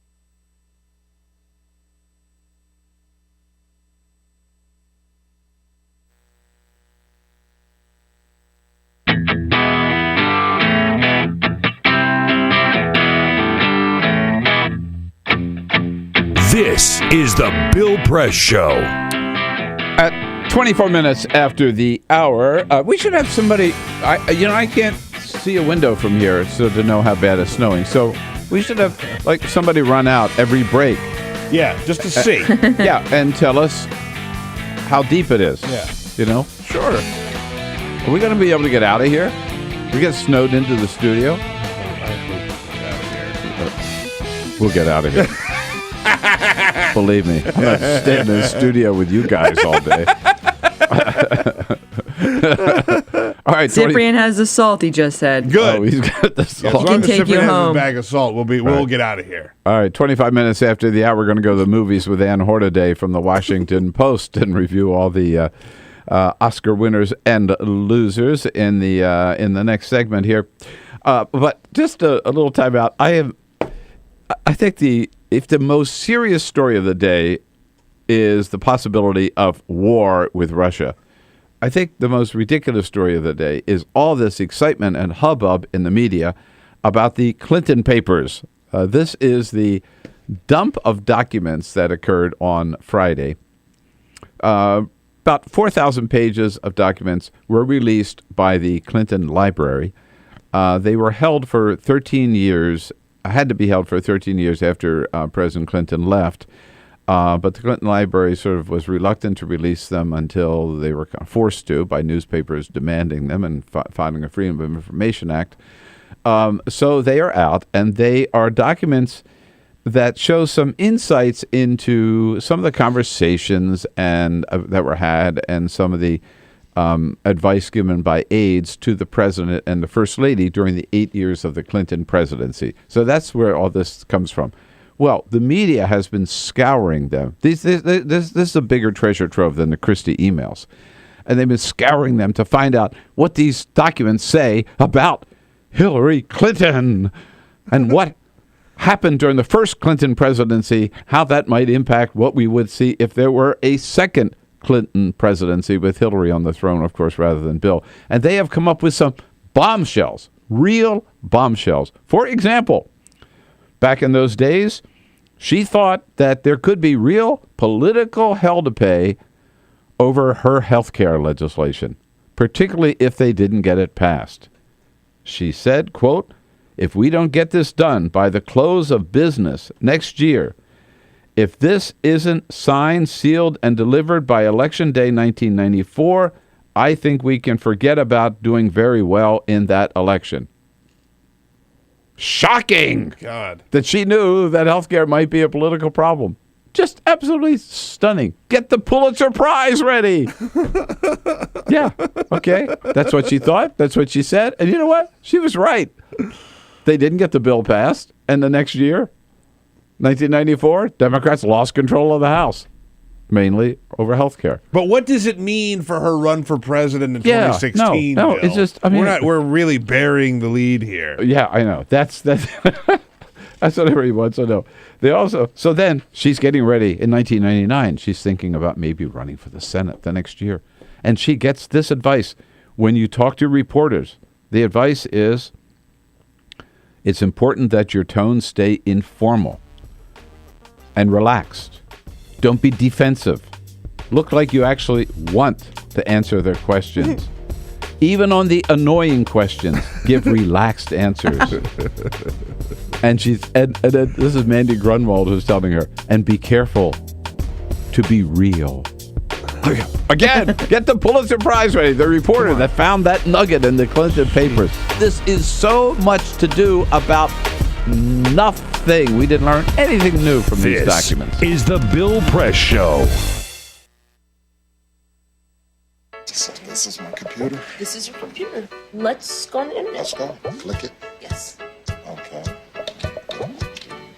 I cursor in between the R and the E. Pressing dot. I want you to just push the area. She's gonna love me all over again.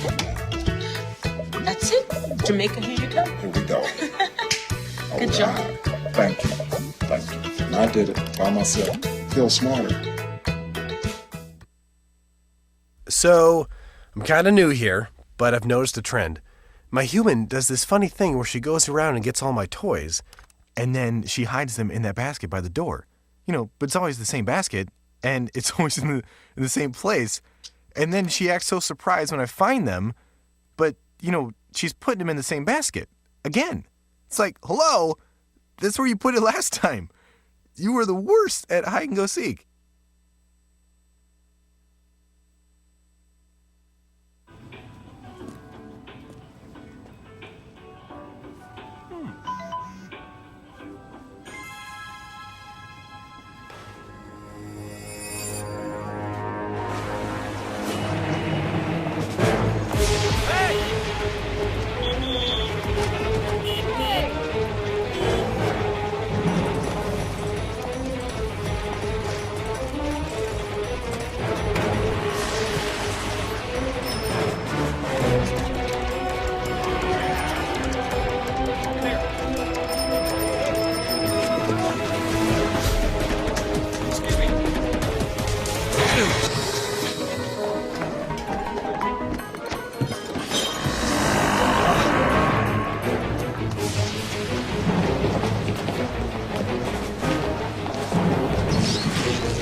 Same time next week?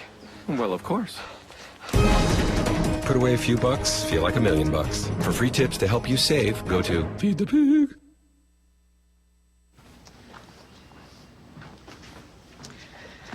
All right. I know this isn't any fun to talk about, but we should. Okay. So who's going to do what?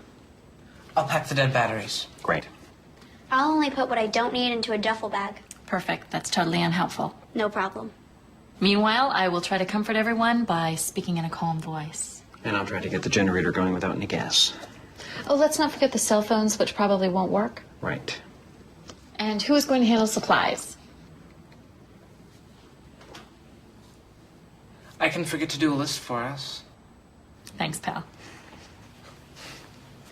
Well, I think we couldn't be any less prepared. I'm proud of you guys. Talk to your kids about who to call, where to meet, what to pack. Visit ready.gov/kids for tips and information. Hey, thanks for stopping by. You know, I followed your character since the first episode. I'm a big fan. Big fan. Thank you. And listen, your storyline, it makes for incredible TV drama. Thing is, your drug use is very adult content. Too adult for the kids. So I'm gonna have to block you. Oh, man. Yeah. Well, have a good one. You're a nice lady.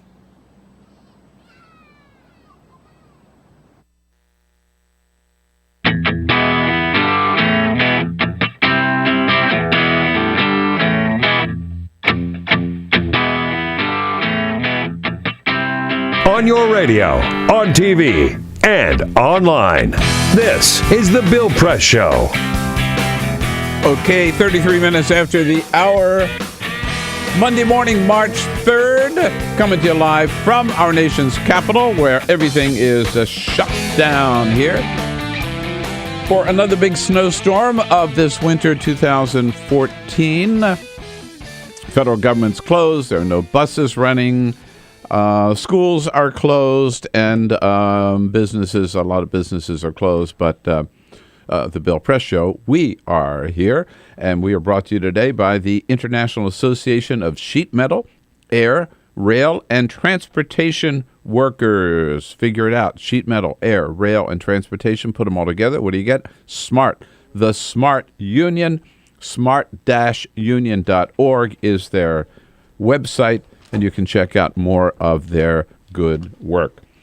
Well, you know, the reason, of course, we all have the day off today has nothing to do with the weather or the record snowfall that's expected. It's because everybody's hungover from watching the Oscars last night. Yeah. It might be early on the West Coast, but it didn't start, until 8:30 here on the East Coast. And the big winner, of course, 12 Years a Slave. Anne Hornaday from the Washington Post, movie critic, has joined us several times to talk about what we might expect from the Oscars. Anne, good morning. Let's talk about what happened. Hey, yeah. How are you? Fine, how are you? Any surprises for you? None whatsoever. Not one. No kidding. Really? You called him, huh? Well, yeah, I think I did. I didn't go back and look at what I predicted. I think maybe I got a couple of things. No, it was really a predictable year, but it was a good that's all really good news because deserving things won. Yeah, and there were other really good movies, as we talked, I think, nominated, but 12 Years a Slave was expected to win and deserved to win. I agree. Oh, yeah, for many reasons. I mean, it was a crowning artistic achievement. First and foremost, it deserved to win purely as great art, but it had all of this historical resonance as well, especially considering Hollywood's role in myth-making over the last, over the decades, in terms of the old depictions of the old South and the slavery-era South. I just felt like it had a nice echo, that maybe a reckoning, was beginning. And it also, to me, kind of helped represent a really wonderful year in African-American stories and films by and about, and I won't even say for African-Americans, they're for everyone, but it was really a stunning year in terms of the diversity of films and filmmakers who kind of came out of the gate. So I think it kind of stood for that and as well. American Hustle and Wolf of Wall Street. Yeah. Shut out. Shut both of out. them, huh? I know. I mean, it's an American Hustle along, sort of tied with Gravity for the most nominations, 10 nominations.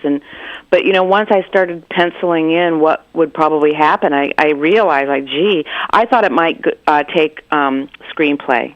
The award that it was up for screenplay. Just as that's the one quibble that I have is that it would have been nice to see things spread out among, everybody get a little love, just to reward a year that again was such a high quality year. To recognize that by giving a few more people, some recognition would have been really nice. But I have to tell you, it might have been. I was surprised that her one screenplay, but pleasantly surprised because I thought that was such a very inventive, creative film, and the screen and the dialogue was incredibly funny. I thought. Agreed. I agree with you, Bill. I thought it was, it kind of came out at the end of the year. It came out in this sort of heavy, crowded slate of. It just felt like we were getting really good, if not great, movies every week by then, and so it's a little bit smaller. It's a little bit more subtle and nuanced and quiet, and I thought it was going to get really lost in the shuffle, and I think it kind of did. I think audiences are still finding it and trying to find it, so I hope that even that little bump last night will help people go check it out, because it's, like you said, it's an exquisite piece of filmmaking. I think that I'm glad he got that Oscar for writing, but I mean, it deserved it on so many other, just visually. It was a great piece of visual storytelling as well. It was, yeah. And the heartbreaks for me were like June Squibb, right? Bruce Dorn, and I could never pronounce his name anyhow. The guy from Captain Phillips, Peter and I were talking about. Oh, Barkhad, yeah, I know. I was rooting for him too. I mean, when I did my own ballot, and they do, who do you think will win? Who do you want to win? I put Barkhad because it's just such an extraordinary performance, number one. And I was with you on Dern, too. I would have liked to have seen him. I mean, there was no question McConaughey was going to win, and I'm thrilled for him. I mean, and it was also very much in recognition of what a spectacular turnaround he has done on his own career. I mean, it's worth rewarding and it's worth applauding. And he, it was such a cool, the 3 out of the 4 acting awards were first-time winners, and that's just fun. It's just fun to see these people who are, Jared Leto. I mean, how do you compete with that?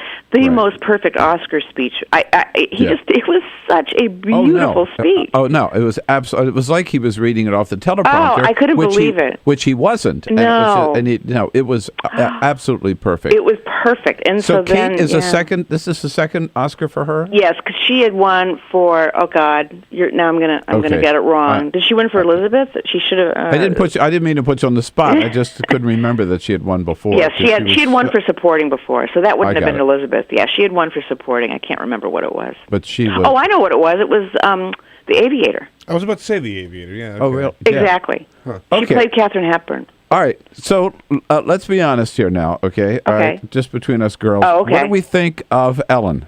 Well, I thought it was just a very sweet-natured show. I mean, she just has such a congenial, undemanding, unedgy persona that you can't. I mean, I kind of liked all that casual stuff that she was doing.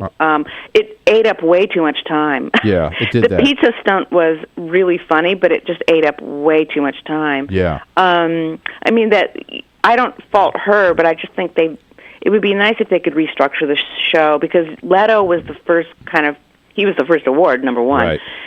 And then there was just this long stretch, and it's nice if they can if they could pace it a little bit more, so that we can get a little more goodies just sprinkled throughout instead of backloading it. But, that's what they do with the whole year, too. It's a metaphor for the year in movies. Yeah, it is. I thought Ellen DeGeneres, whom I love and adore and admire, I thought it was a little too sweet, a little too low-key for me. I like the edgier stuff, and I remember some of those Billy Crystal openings. God! When he would be parts of different films and be playing those roles. I mean, they were just phenomenal. Right? Exactly, I know. Yeah, and especially if you think of this year, like with Gravity, like the potential there is endless. And I mean, and it just brought a lot of real high energy to the show. And the I don't mean to be too critical, but it's kind of old routine now to stand there in front of, there's so-and-so, then a funny line about,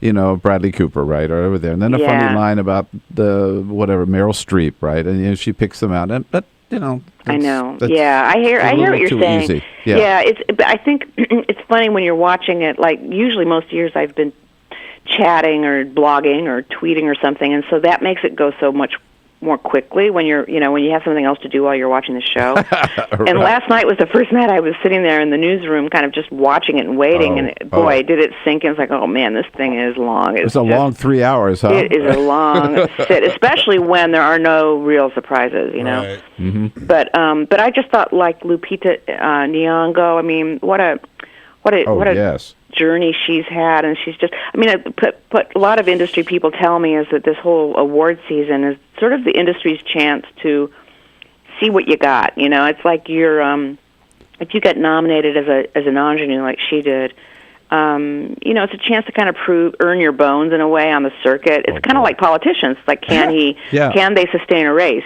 Can they? And she was the one who just, And a crowd favorite too. I mean, totally, and just she's just such a great, charming presence. I know. And then the other one we talked about, I said earlier, I'm glad I took our grandsons to see Frozen, right? Frozen, the best song and the best animated feature. True, yeah. I thought well deserved. I mean, I thought that it was a real return to the Disney roots there. Yep. I was thinking that maybe Miyazaki might take it for The Wind Rises, just in deference to his career, because he's been saying that that's his last film. But I think. I think Frozen had it all. It had the artistry, and it had the populist touch as well. I was just looking over the list. I think Gravity ended up getting the most the most Oscars. It did. It got 7, and it won for all those technical categories, which most people thought, and it won for musical score. And then, of course, Alfonso. And so even though within this sort of predictable ho-hum night, a lot of history was made because he's the first Latin American director. He's from Mexico.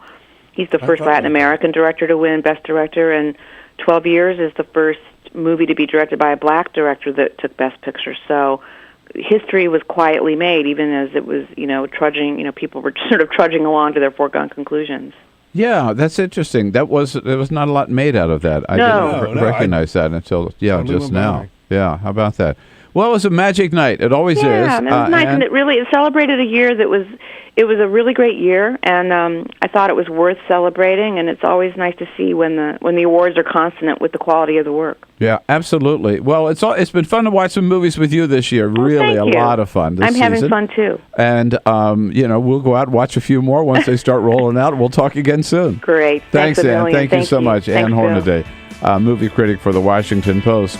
What do you think? You were up late. Come on, you can admit it. You watched the Oscars. I know you may complain about it, but you did. Did the right people win? Did the right movie win? What were your disappointments? What were you really excited about last night? 866-55-PRESS. You know the toll-free number. Let's go. This is the Bill Press Show.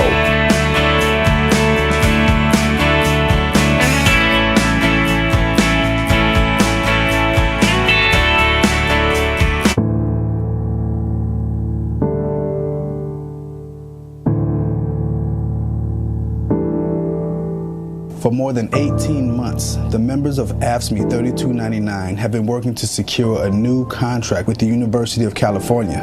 With workplace injuries at UC skyrocketing and government fines related to safety deficiencies at UC hospitals skyrocketing, Local 3299's top priority has been safe staffing at the workplace.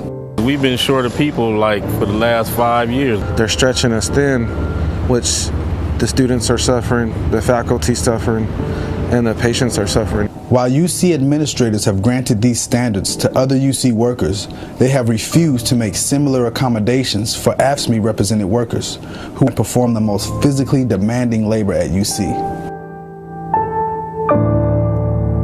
It takes a whole team to take care of the patient. It's not just the RN and it's not just the doctor. The nurses were able to win a great contract, and AFSCME workers, the patient care workers and service workers, they're part of the team, and they deserve that same fair contract too.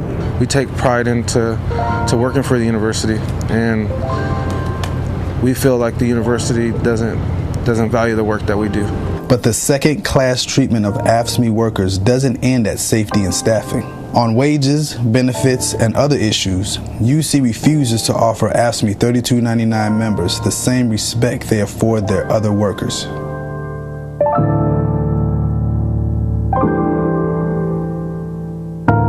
I have 3 jobs because what the university pays me is just not enough to make a living for my family and myself. 99% of service workers in the UC system make so little money that they're eligible for at least some form of public assistance.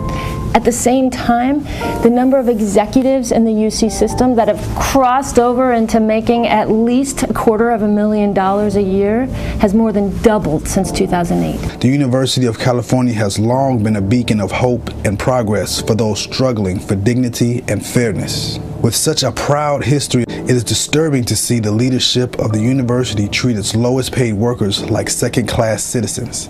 All workers at the university deserve equal treatment.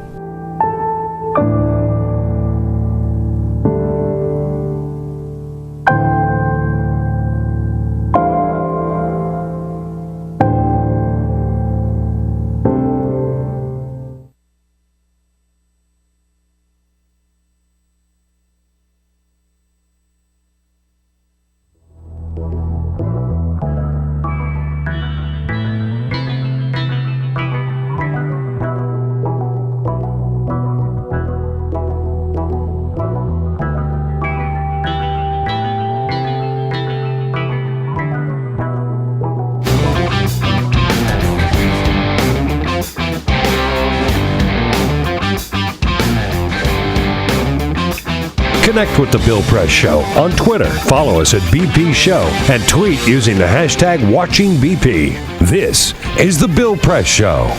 All right, already. 12 minutes before the top of the hour. Here we are.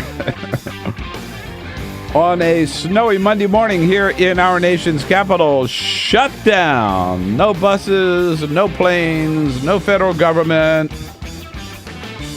Businesses closed, offices closed, but the Bill Press Show lives. We're tough, man. That's right, man. We may not get out. I cried the whole way in. I'm not that tough. We may not get out of here, but we got here. Now we're stuck.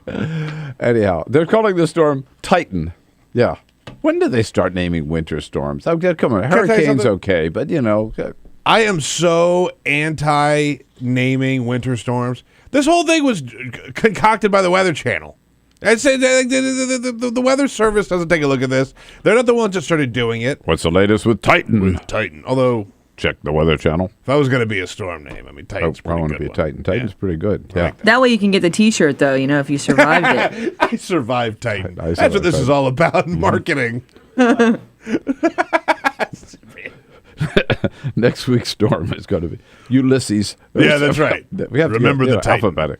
Right. There we are. But I got to tell you, it is not all snow. There are more serious issues affecting us, which maybe war with Russia. How do you like that this Monday morning? This is absolutely incredible what's happening on the international scene. I mean, think about last Monday morning. What were we talking about? We were talking about the Olympics.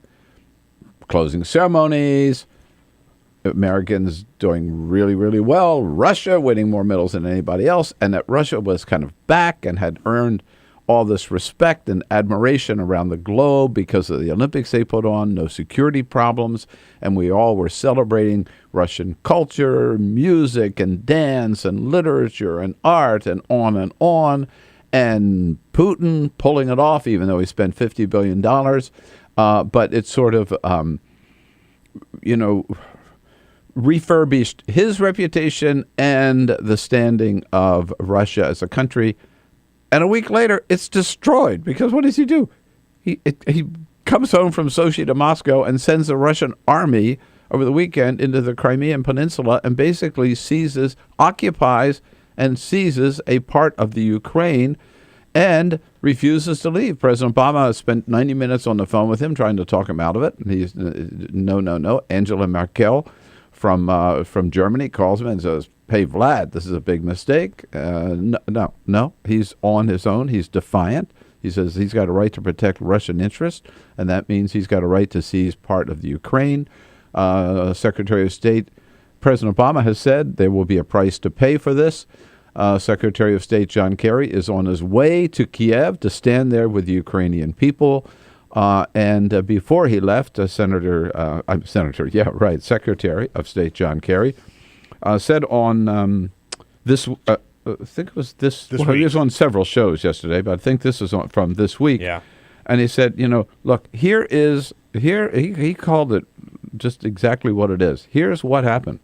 What has already happened is a brazen act of aggression in violation of international law, in violation of the UN Charter, in violation of the Helsinki Final Act, in violation of the 1997 Ukraine-Russia basing agreement. Bang, bang, bang, bang, bang. He's violated all those agreements. And John Kerry made it clear. So here's what we're looking for here, even such a brazen act, we're looking for a diplomatic solution. We are not looking for a U.S.-Russia East-West redux here. What we want is for Russia to work with us, with Ukraine. And Secretary of State John Kerry warned that while we don't want war, all options, if necessary, are on the table. The hope of the United States and everybody in the world is not to see this escalate into military confrontation. That does not serve the world well, and I think everybody understands that. The president has all options on the table. All options, including military. That may be more of a threat, but for now, at least, one would hope, because I think the last thing the American people want is resumption of the Cold War, but certainly they don't want World War III or war with Russia. So we are, presently the United States has said they are pulling out of any plans for a G8 summit in Sochi. By the way, so have all of our allies, France and Germany and the UK and other countries. And Senator Dick Durbin from Illinois has recommended going beyond that and kicking Russia out and Vladimir Putin out of the G8. We have canceled a trade mission. An American trade mission heading for Moscow has been canceled, and a trade mission from Moscow to the United States on energy issues has also been canceled. So there'll be more and more of that economic pressure and diplomatic pressure on Russia.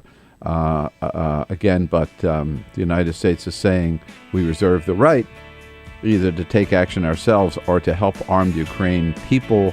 I hope we don't even get to that stage. But at the same time, you just can't stand by and let Vladimir Putin seize part of a neighboring country and do nothing about it. Tough decision for President Obama, tough decision for the Congress. So I'll be dealing with it this week. And when I come back, I'll tell you at least what was on the president's schedule before the snowstorm hit. This is the Bill Press Show.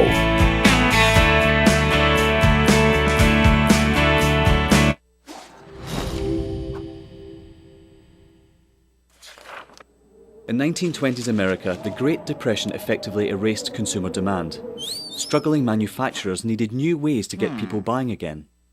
Innovative production processes like stamping and use of molds allowed them to use new materials for their designs. Products using vinyl, chrome, aluminium and plywood began appearing.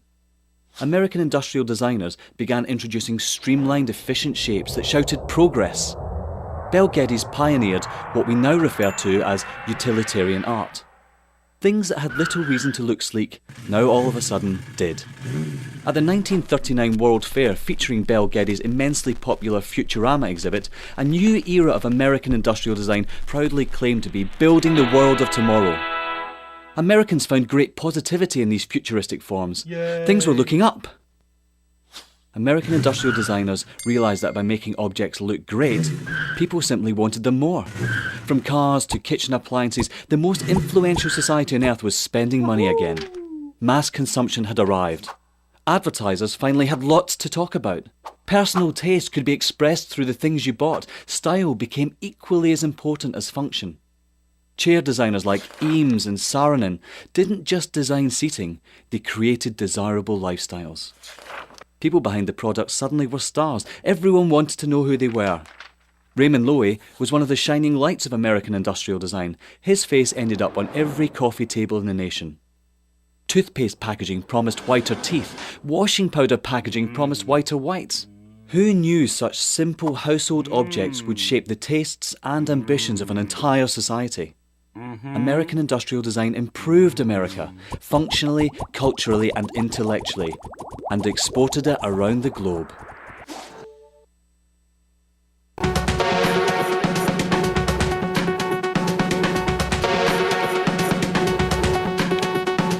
What do you say? 2 hours almost finished here, but hour number 3 coming up. We'll lose you on Free Speech TV, so we invite you to make the leap over to our video stream, TawkrTV. It's youtube.com/TawkrTV.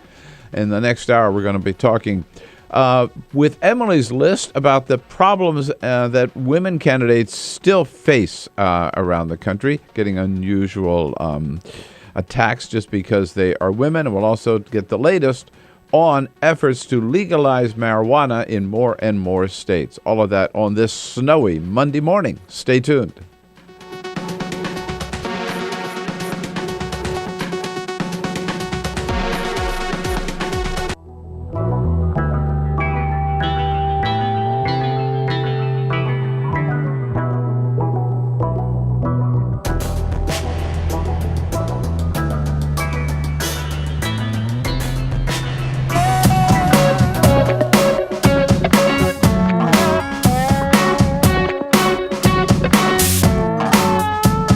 This is the Bill Press Show.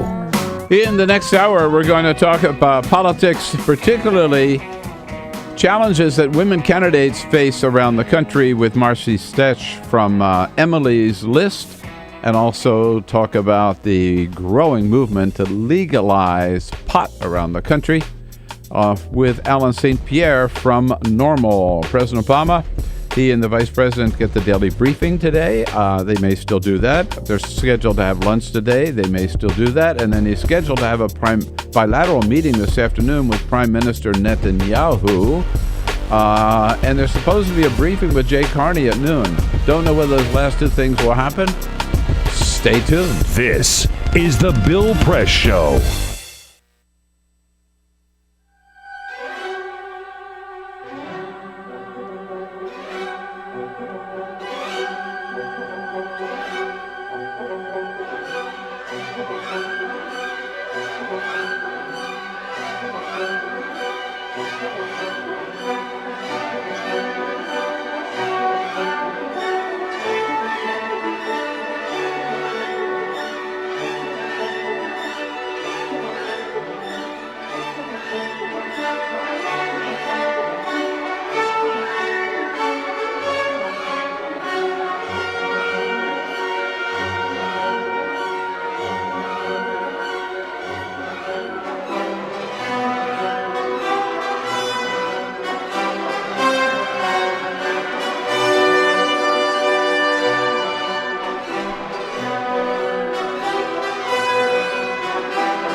broadcasting around the nation, on your radio, on your TV, and online. This is The Bill Press Show. Vladimir Putin invades Crimea and Lindsey Graham blames President Obama. What? Go figure. Okay, good morning, everybody. No surprise there, I guess. Great to see you this morning. It is Monday, March 3rd. We're coming to you live, the Bill Press Show, from our nation's capital and our studio right here on Capitol Hill, booming out to you on your local progressive talk radio station. And again, we thank them for letting us be your progressive morning show, and thank you for tuning in and supporting your local progressive talk radio station and the sponsors whose products you hear talked about on their on their airwaves. And we're also coming to you worldwide on our video stream all around the world.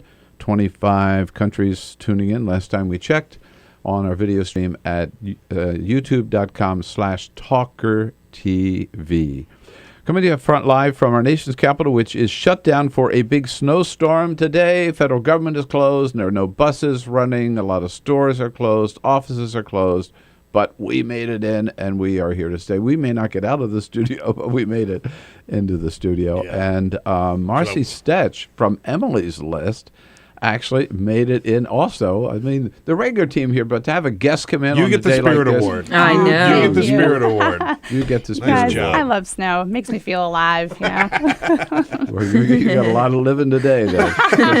More snow. All right. Did anybody check? I can't. There's no window in here. Anybody checked? I went out and looked. And Marcy would be better to talk about what's going on because she just walked in from a little dicey out there. Right. Time for the weather update. Yeah. Yeah. It is. It's a little dicey out there. It's more like there's the first layer of ice, and the second layer is now the snow. So it'll be pretty crunchy, I think, for most of the day. Driving? I would say stay at home, walk, use your boots. Yeah. All right. There you go. It is snow. It's not like dumping down snow right now, but they're saying it's going to pick up, and it's going to continue all morning long, right? Yeah. Into the early afternoon. So. But I said, so Marcy's here with the team, Peter Ogburn and Lisa Murphy. Good morning. Alicia Cruz not with us today. She had the worst commute of all, so she's playing it safe. But Cyprian Bolding, he took a dog sled, brought him in from That's right. up in Prince George's County. Cyprian, the only man I know who walks around with a bag of salt. That's why he made it. When it snows. Marcy, he has a bag of salt he carries with him and spreads in front of him as he walks. Brilliant. Right? And that is no joke. That is the truth. It's true. Yeah. Now, but if you walk with him, you're on your own. Yeah, exactly. He doesn't take care of you. I see. I can tell from my own experience, anyhow. So there's a lot going on. And last night, of course, the Oscars. We were all up late watching last night, watching the Oscars. No surprise, I guess. Matthew McConaughey winning Best Actor for Dallas Buyers Club. This little movie that everyone said couldn't, did. And here we are. Feels great. Feels great. Of course it feels great. Yeah, first-time winner for him. And Ellen DeGeneres, her second time being the MC of the Oscars. Probably, I was a little disappointed. But anyhow, the funniest bit that she did was when it was a long evening and people were getting a little hungry. So she had a good idea. Who will eat pizza if I... Jennifer? Yes? Harrison? Yes? All right. Too large? What do you think?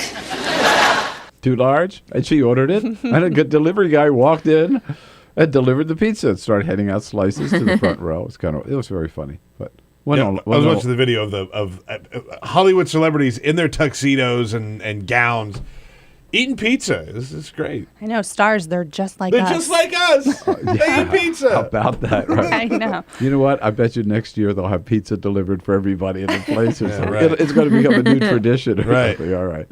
We got it. We're going to talk politics, particularly challenges facing outstanding Democratic women candidates this year.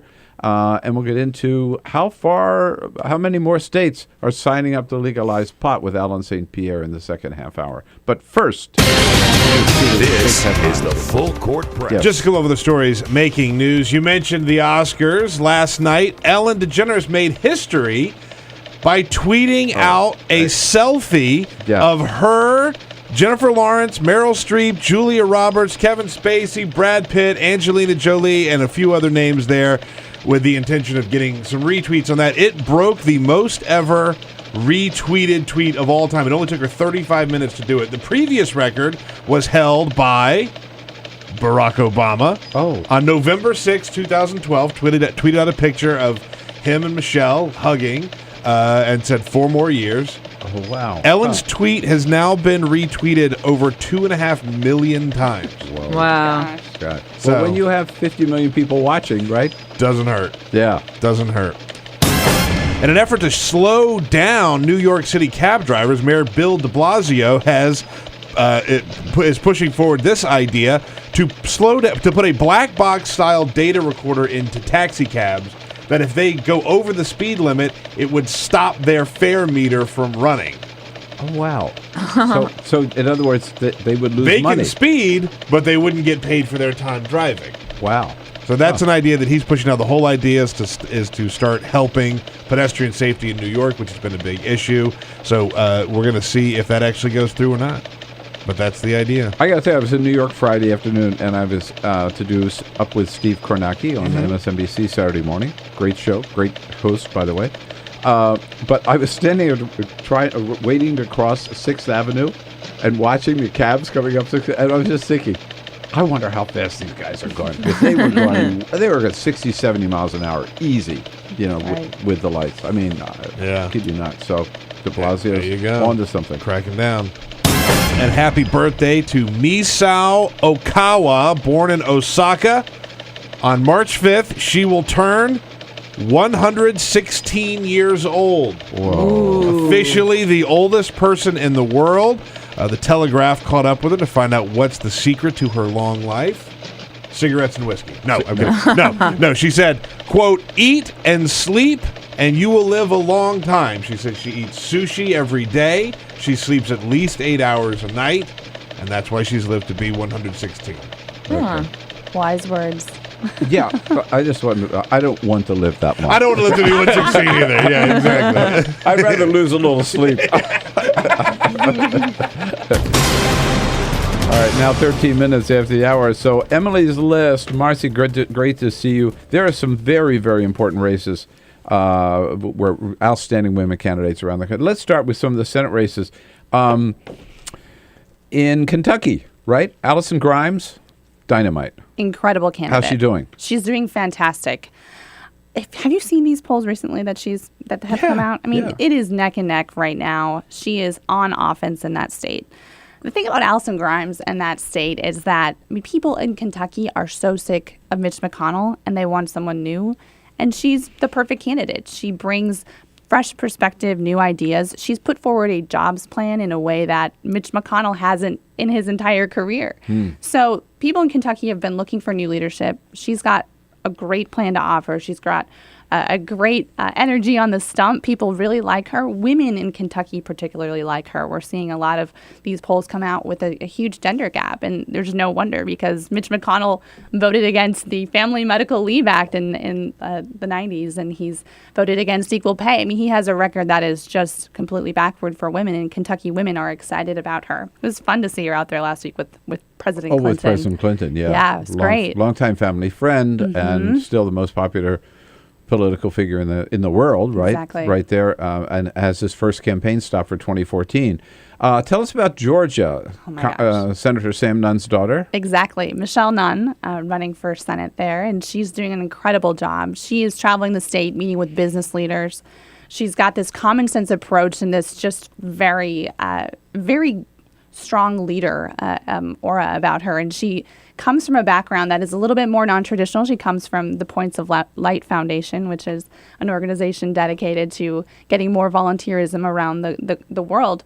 She's done an incredible job leading that, and now she's running this race. Started by former President George H.W. Bush. Exactly. Right. So we've seen Republicans come to her side. We've seen a lot of bipartisan crossover, and no wonder because the entire Republican field on the primary side for the Georgia Republicans they're all crazy. I mean, we've got Todd Aiken apologists. We've got people who don't believe in evolution.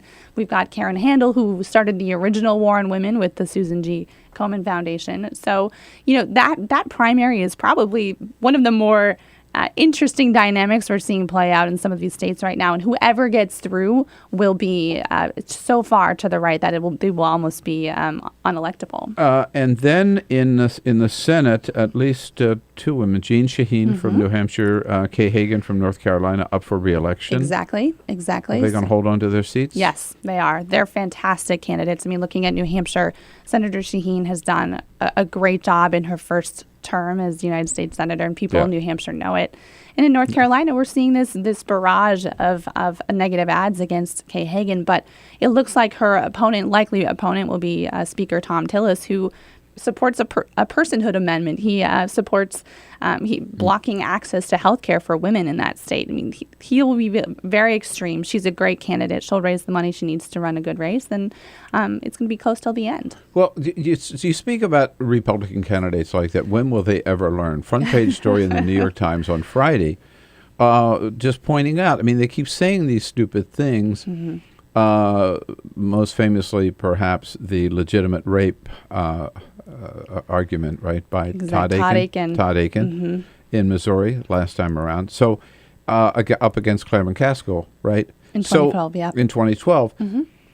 And you have been, at Emily's List, have been able to take all these outrages and then turn them around and use them to raise money against the Republicans. But they keep giving you ammunition like every day. They do. It's sort of, you can't sound the alarm every day because there's something new that comes out. But what these comments underscore is a set of policies that are completely backward for women and families. I mean, yet they believe this stuff. They right? do. Well, so legitimate rape only mattered because Republicans had put forward a bill to redefine what rape actually meant and redefine rape. And so ultimately, it's not these crazy words. Yes, they say ridiculous things like women not being able to control their own libido, but that underscores the fact that they don't understand women and they don't trust women to make their own healthcare decisions.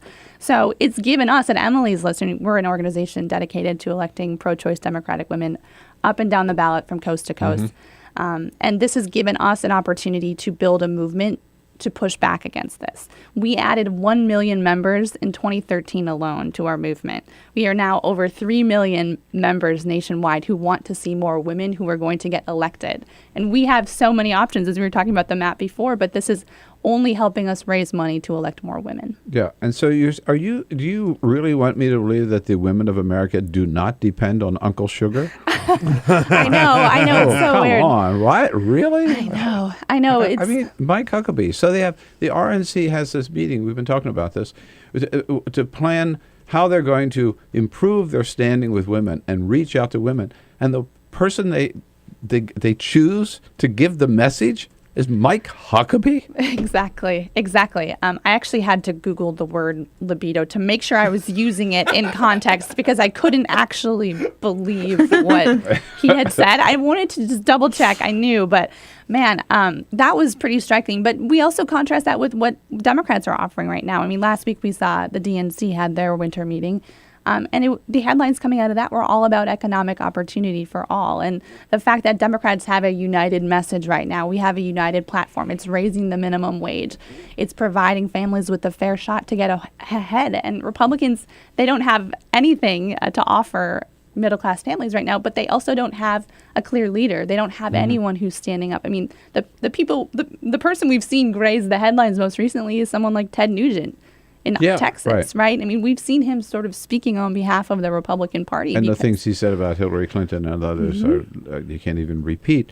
And then in Virginia, though, you have a state senator last week in Virginia. Who exactly. Go ahead. Yeah, so he basically said that pregnant women are hosts, which is why they should not be allowed to make their own healthcare decisions. Some people may call them mothers, but all they're really hosts. Exactly. Yeah. And the scary part about his words here is that we know that his words may sound fringe and may sound outside of what the mainstream is here, but we know that there's a set of policy agenda items behind that sentiment, which is that women should not be allowed to make their own healthcare decisions. Sure. The bottom line is that we've got other great women in Virginia who can be elected and who we're investing in at Emily's List. So, So it is Emily's system. We're talking about those important races. We haven't even gotten to Texas yet, and some of the important governor's races with Wendy Davis. Marcy Stech here from Emily's List. If you're in any of those states, any particular women candidates you're interested in at any level, give us a call at 866-55-PRESS. We'll be right back. This is the Bill Press Show.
Seen on Free Speech TV and online on TawkrTV. This is the Bill Press Show. 25 minutes after the hour, we're talking politics now. We'll talk hot in the next half hour with Alan St. Pierre from NORML. More and more states lining up and talking about legalization of marijuana.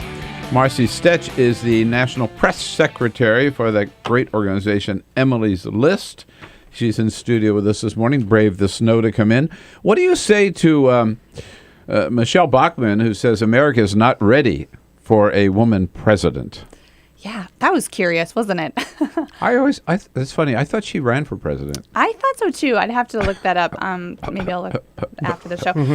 No, it was striking to see that because at Emily's List, we know that the country could not be more ready for a woman candidate. We have a program called Madam President, which is really about building momentum and building support and energy, early support for breaking through that glass ceiling in 2016, but also getting ready for a second woman president, third woman president. But we've done a set of polls in these battleground states, and we've seen that there is overwhelming support for electing a woman among Democrats in the key battleground states. Right. And so who is your candidate, Elizabeth Warren or Kirsten Gillibrand? All of them. I mean, isn't it awesome that we're having this conversation about which women could step up and run down the line? No, it is exciting. But important governor's races this year, which get largely neglected, and I've been on a tear to get people to focus on 2014. Texas, Wendy Davis. Does she have a shot? Absolutely. She does. She is an incredible candidate. Yeah. I mean, her story is just one that resonates with Texas and Texas women who are ultimately the key to winning this election. And Republicans are scared. Clearly, they've launched several attacks against her. They don't know how to run against a strong woman candidate. But she's out there talking every day about an education platform and providing all opportunity for all Texans. I mean, that state has been prosperous because of the opportunity that it brought to her, and it's just not there anymore. Wisconsin. Yes. Oh, my gosh, Wisconsin. Mary Burke. Yes. Great candidate. And Scott Walker's on his heels, right? I mean, he's got it's a real challenge here. Exactly. I mean, everyone's well, Scott Walker 2016, isn't that? No, Scott Walker has a battle on his hands for 2014. And Mary Burke is a great candidate. She is a businesswoman. She knows how to create jobs, unlike Scott Walker. And she knows how to prioritize things that actually matter, unlike Scott Walker, whose legislative achievement has been mandatory ultrasounds in that state. So watch that race. It's great. Polls tight right now, and we've seen the RGA already up with some attacks against her because they know that she's a force to be reckoned with. Yeah, it would be great to see Scott Walker go down in flames, from your lips to God's ears. Yeah, right. And particularly because he's got these pretensions of being a presidential candidate in 2016. Yeah, give me a break. Emily's List doing great work. It's emilyslist.org. You should be a member, and we thank you for coming in. This thank you for is having the Bill Press Show.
Connect with The Bill Press Show on Twitter. Follow us at BP Show and tweet using the hashtag WatchingBP. This is The Bill Press Show.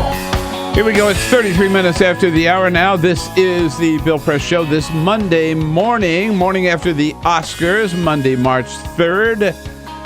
Here we are in your local progressive talk radio station, coming to you live from our studio on Capitol Hill in Washington, D.C. And here we are live on our video stream all around the globe, wherever you happen to be on planet Earth. We welcome you to the program at youtube.com/TawkrTV, TAWKRTV. And we're brought to you today by the United Steelworkers and their great international president, Leo Gerard. The United Steelworkers, North America's largest industrial union, representing over 1.2 million active and retired members. And you can find out more about their good work at usw.org. Alan St. Pierre from NORML, braving his way through the snow, and will be here shortly. Before he gets here, just another word about the situation in the Ukraine, which is really frightening, very critical, and very tense these days. As you know, Vladimir Putin shocking the world on late last week, Friday, by moving Russian troops into the Crimean Peninsula, to Crimea, which is that part of the Ukraine that juts out into the Black Sea. It has long been a Russian stronghold. There's been a major Russian port navy base there for decades, and there's a treaty between the Ukraine and and Russia to maintain that base there. Putin moving troops into the Crimea, basically occupying the peninsula, and treating it now as part of Russia, with Russian troops seizing government buildings and media outlets, checkpoints on roads and highways. They've surrounded one Ukrainian military base there, and they've occupied the Crimea and basically are trying to take it back from Ukraine, much the same way that Saddam Hussein years ago invaded Kuwait and tried to make that part of Iraq. The Western world has reacted with alarm. President Obama spent 90 minutes on the phone with President Putin trying to talk him out of it, failed. Angela Merkel from Germany, also talking to Vladimir Putin by phone, said this is just, you're violating every tenet of international law. You can't do this. Putin basically thumbed his nose at both of them. So now the big question is, what do we do? There was a G8 summit. A couple of steps have already been taken. A G8 summit planned for Sochi in June. Everybody's pulled out of that, just said we're not coming to Russia under these circumstances. There is talk on Capitol Hill, led by Senator Dick Durbin of Illinois, of booting Russia and Vladimir Putin out of the G8 altogether. One trade mission scheduled to the United States from Moscow to deal with energy issues has been canceled. Another mission of business leaders going to Russia to establish more trade deals has also been canceled. So there are many diplomatic steps that are being taken. Everybody is hoping that they will work anything short of war. Secretary of State John Kerry, to show our allegiance to the people of Ukraine, will be heading to Kiev tonight and be there tomorrow, again, in support of the new Ukrainian government, Ukrainian people. And he appeared yesterday on several of the morning talk shows. On Face the Nation, John Kerry laying out exactly what we have seen on the part of Russia. What has already happened is a brazen act of aggression in violation of international law, in violation of the UN Charter, in violation of the Helsinki Final Act, in violation of the 1997 Ukraine-Russia basing agreement. Yeah, I mean, just flat out violations of international law on the part of Vladimir Putin. And what I find most stunning is that Vladimir Putin just spent $50 billion to basically reintroduce Russia or introduce Russia, perhaps, to the world community with the Sochi Olympics, the Winter Games, which were a huge success. People had good feelings. This was a week ago, just a week ago. People had great feelings about him and about Russia and these games with no security threats and very exciting games. And Russia coming out as the number one winner of medals in the Olympics. All of that success and all of that goodwill just destroyed overnight. How does he celebrate? What does he do with all this new goodwill that he's gained around the world? He destroys it overnight by invading Crimea. So it is a very sticky situation right now. The President of the United States has warned Russia there will be consequences. And again, Secretary of State John Kerry on his way to Kiev very soon today to stand there with the Ukrainian people. And hopefully there'll be enough world pressure to force Putin to back down and withdraw his troops from Crimea. The last thing the world is ready for is war with Russia. But John Kerry insisting yesterday on the Sunday shows that, one more time from John Kerry, that all options are on the table, even though we don't want war. The hope of the United States and everybody in the world is not to see this escalate into military confrontation. That does not serve the world well, and I think everybody understands that. The president has all options on the table. And all options will remain on the table. Meanwhile, back here at home, we have other important worries, and one of them is how soon are other states going to do the right thing and follow the lead of Colorado and Washington in legalizing the recreational use of marijuana. The man who knows what's going on in state after state and leading the effort in most states, Alan St. Pierre is Executive Director of NORML, joining us in studio this morning. Alan, what do you have, your own snowplow? Get in. I was seriously contemplating the cross-country skis this morning. It's just about a mile too far, and I didn't want to come in here looking like I had a heart attack. But yeah, that's some pretty good snow. How is it out there? It's probably about 5 inches out there. And it's just already? It's coming really down. Oh, man. Yeah. Did you take the Metro? I took the Metro. So Metro buses are not running. Buses, forget it. But Metro is running on a delayed schedule, or a little bit. It's running. People are jammed in there. Yeah, slipping and sliding. People falling down. It's so sad when you see a woman in a mink coat rolling around in the mud of the Metro. It's terrible. I know it's terrible, isn't it? I mean, life's a bitch in Washington D.C. All right, so I got to start out. One of my best friends, and a man I had a great experience of working for 4 years as the director of his Office of Planning and Research, Governor Jerry Brown. Mm-hmm. With Colorado and Washington, you and I have talked about California can't be far behind. Governor Brown on Meet the Press yesterday didn't sound really very enthusiastic. Here he is in response to David Gregory's question about what about California? The problem with anything, a certain amount is okay, but there is a tendency to go to extremes. And all of a sudden, if there's advertising and legitimacy, how many people can get stoned and still have a great state or a great nation? World's pretty dangerous, very competitive. I think we need to stay alert, if not 24 hours a day, more than some of the potheads might be able to put together. Now, as a disclaimer, I must say, the first time, in his first administration, his first 8 years, there were potheads who worked for him. Indeed. And kept it together 24 hours a day and did a damn good job. And you are looking at one of them. Wow. It sounds like a time going back to someone who says, well, I can't imagine any gays would be working amongst me. I mean, really. So can I give you the 3 entities in America, Bill, who are really against marijuana, and then the 4th kicker for which Jerry fits into?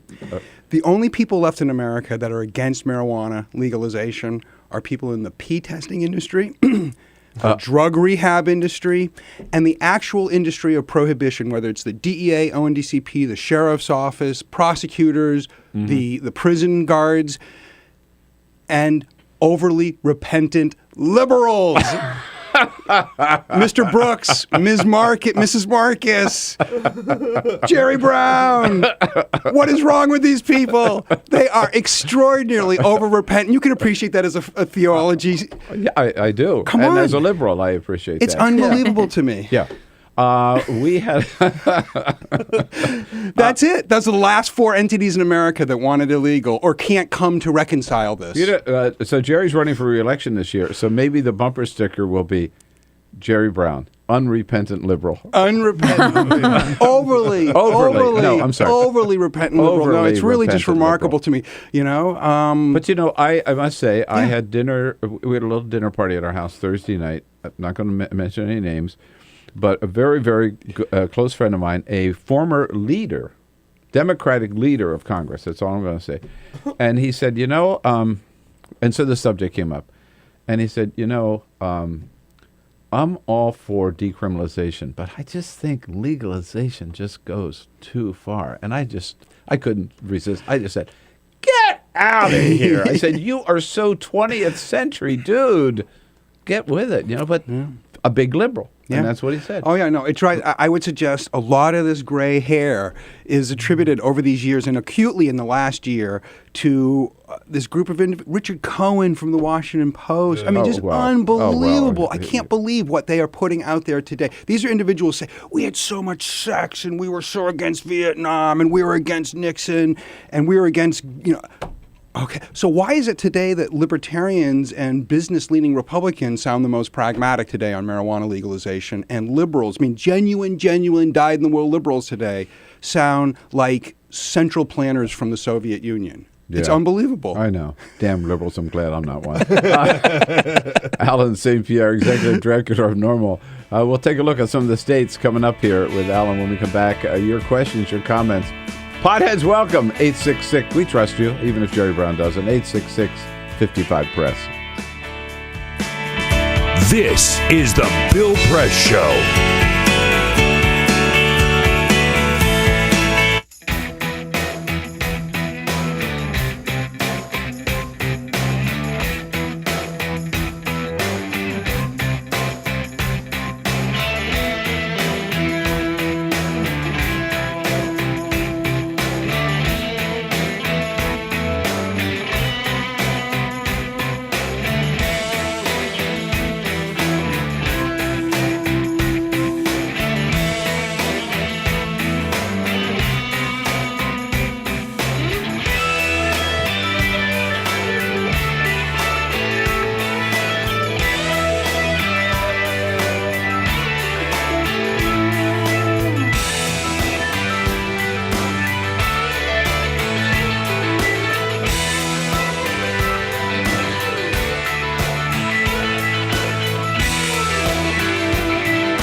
This is the Bill Press Show.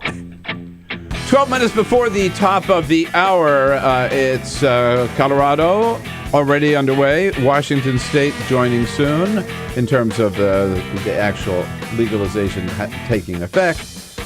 You know, those two states are just going to they're going to be joined by several other states soon. Alan St. Pierre with us, Executive Director of NORML, normal.org, NORML.org. Give us a quick rundown. What states should we look for? Then we have a lot of calls. Sure. In 2014, the two states that are in play are Oregon and Alaska. Both are on the ballot. Alaska, they have to vote sort of oddly in an August vote for this to pass. And then in November, the citizens of Oregon, for the umpteenth time, will have a shot. They only failed by 2 or 3 percentage points. Yeah, it's going to pass in Oregon. Yeah. It's going to pass in both states, don't you think? They're the only two on the ballot this year. This time around. Any legislatures acting? Oh, absolutely. So 15 states, up from 10 last year, have legalization. Give you the curve just goes straight up. Right.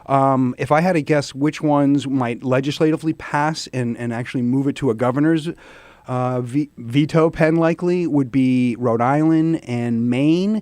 And the only question is, can we override in Rhode Island? We've done that a number of times on marijuana-related issues. In Maine, we're still a couple votes short of an override, by my count. Yeah. Well, we have Governor Mike Michaud.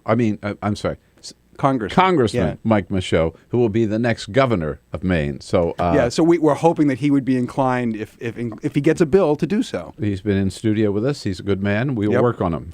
Didn't ask him about that issue. That's right. It's going to be a real big issue in Maine coming up. All right, well, let's say hello to Mike, if we can. I'm sorry. Waukegan, Illinois. Hey, Mike, how are you? Hey, Bill, what's up? What's up? You tell me. Well, okay, here's the thing, the way I see it.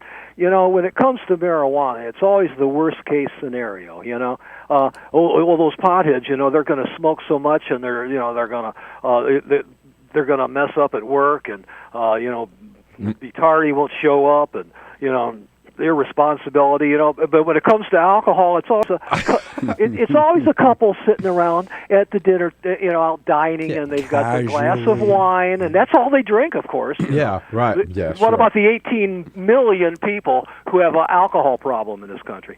I know. Excellent point. You must be. Thanks, Mike, so much. You must be dealing with that, Alan, all the time. Oh, sure. And what he's really speaking to is use versus abuse. Nobody wants anybody to abuse marijuana like they do alcohol, drinking, driving, coming to work, having kids in your care.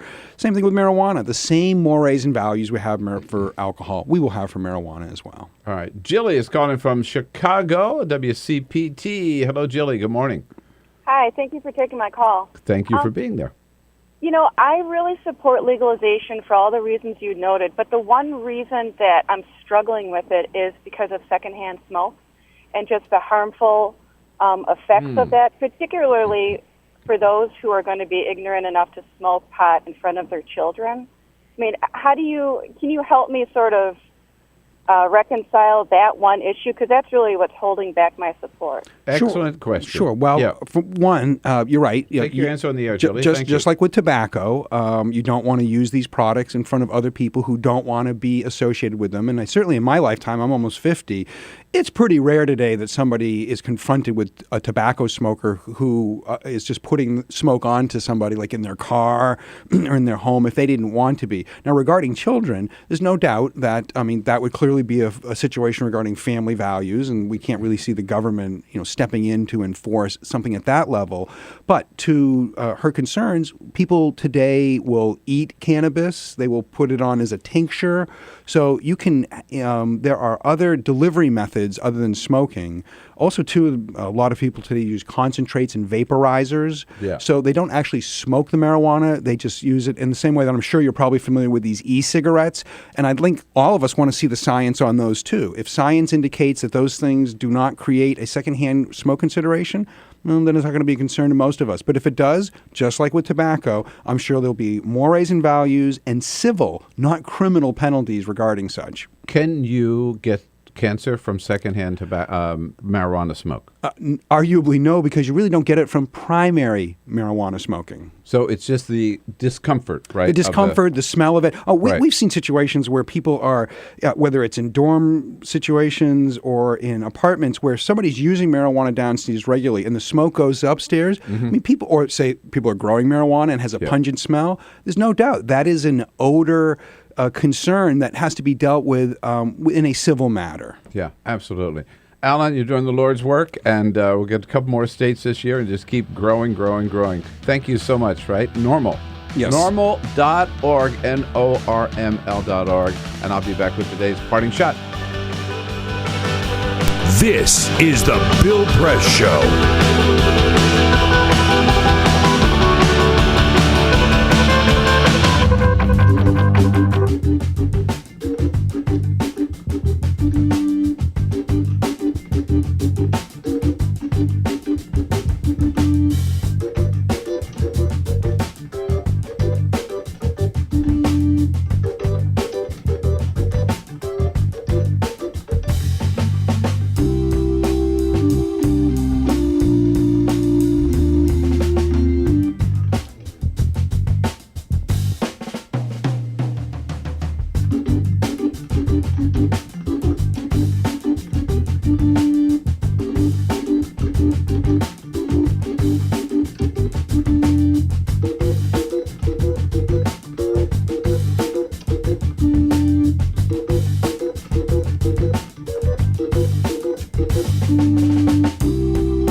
The Parting Shot with Bill Press.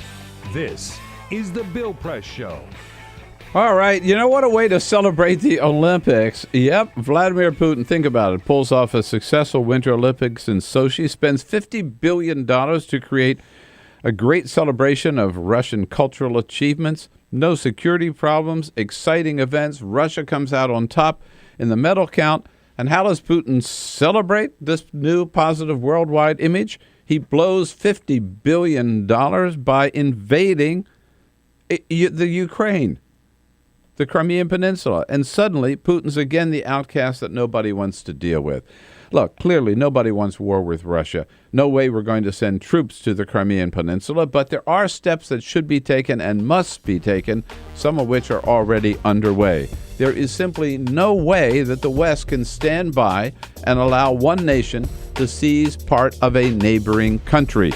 Saddam Hussein tried that in Kuwait, remember, and didn't get away with it. And neither should we let Vladimir Putin get away with it. My parting shot for today, folks. Thanks for being with us. We're going to go out and shovel some snow right now, but we'll be back here and look for you again right here tomorrow morning. This Have a good one. is the Bill Press Show.